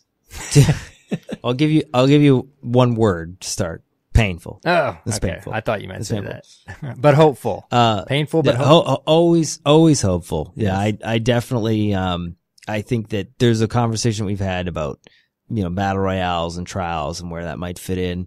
But they haven't announced, or they've said that it's going to be a ways out. So I'm hoping that, they let it simmer a little longer. And if they need to do something innovative, I was excited to see what Gambit has turned into just even after a few short months with what's coming up. So I'm going to hope that they're going to have maybe a little bit of time to focus on Trials in the background now that we're going to be playing some Gambit. So that's fine. We almost had to cut your mic couple off more there. than one sentence. Yeah, I know. Just kidding. That's totally fine. We have to ask one more thing too, because you did have that amazing episode today with the team. Literally just a few bullet points that we maybe didn't hit on. Like, is there just 2 or 3 things that stood out to you, bullet point of what you got out of them today? Sure. I think the new Gambit mode is going to go to 100 points now. I think so. That was one of those things that they mentioned, that the score was going to go to 100. It's going to be really interesting. I think once it goes to private matches, the new maps are not going to be in private matches. That's the right other off thing. the Yeah, bat Gambit available. private matches. Yeah. Yep. So there's going to be Gambit private matches, which is going to be cool, but they're going to leave the Gambit Prime new maps, the 2 new maps, unavailable in private mode until a later date. Nice. So Okay. if you're looking at loading into those maps right away, they said that it'd be interesting. People are going like, oh, can I just load into a Gambit match by myself and play against the AI? Yeah, you could do that. Why? I don't know, but there are going to be some weird, community things that I'm sure will come about where people are just like jumping in and depositing motes and taking out Primeval. Like, it's going to be odd. Just the perk stats within the context of, that activity. I think that that's amazing. I think that was something that we've asked for. They've adapted a bunch of the feedback from Gambit, and then not only created a new mode, but have a really diverse perk set, which I think will change not only how Gambit is played, but allow you to aspire to, getting this pinnacle gear that benefits playing Gambit. Those are some things, again, that like I wouldn't have asked for, but that I think are going to be, really well received over the time that these tiers and gets into the middle of the season. So those are the big ones. Very cool. And, I'm excited. Hopefully, I think we covered a lot throughout this whole episode, but just wanted to give you a little opportunity there to maybe say a few things maybe we didn't hit on. The other thing too, they did confirm you can take these gear sets that are all colorful with the perk sets and stuff into normal Gambit, right? Didn't they say you could? The perks will not work in normal Gambit. They really won't. I thought I saw some coverage today that said they would. Okay, that makes sense. That makes more sense to me that they would, because it would. But they're not going to do anything special. Yeah, because they're trying to frame like Gambit Prime from what I remember, and I apologize because there's a lot of details out there right now, that it's ideally for it to be a pinnacle activity. Okay, that makes sense. That makes more sense to me. Unless I heard it wrong, somebody I follow are going to be over time as well too. Great content creator said it would. In the Fire Team chat episode, they cleared that up. Okay, good. Yeah. Excellent. Okay, good. I'm glad we talked about that then. That makes sense, because it's like, okay, that might break the Gambit experience for people that don't want the pinnacle harder but they are changing regular Gambit to be third round. One team win ones, and the other team wins one, then it's Primeval Rush. I think that'll be more good. or less right off the bat. I think it's going to feel pretty good, yeah. Okay. Last thing I'll say then is the I just lost the word as well too. The Reckoning. I'm excited that it's matchmaking, and I'm also excited that it sounds like it's a bit more of an intense mechanic thing than just escalation protocol, melt a boss, and whatever like Primeval is.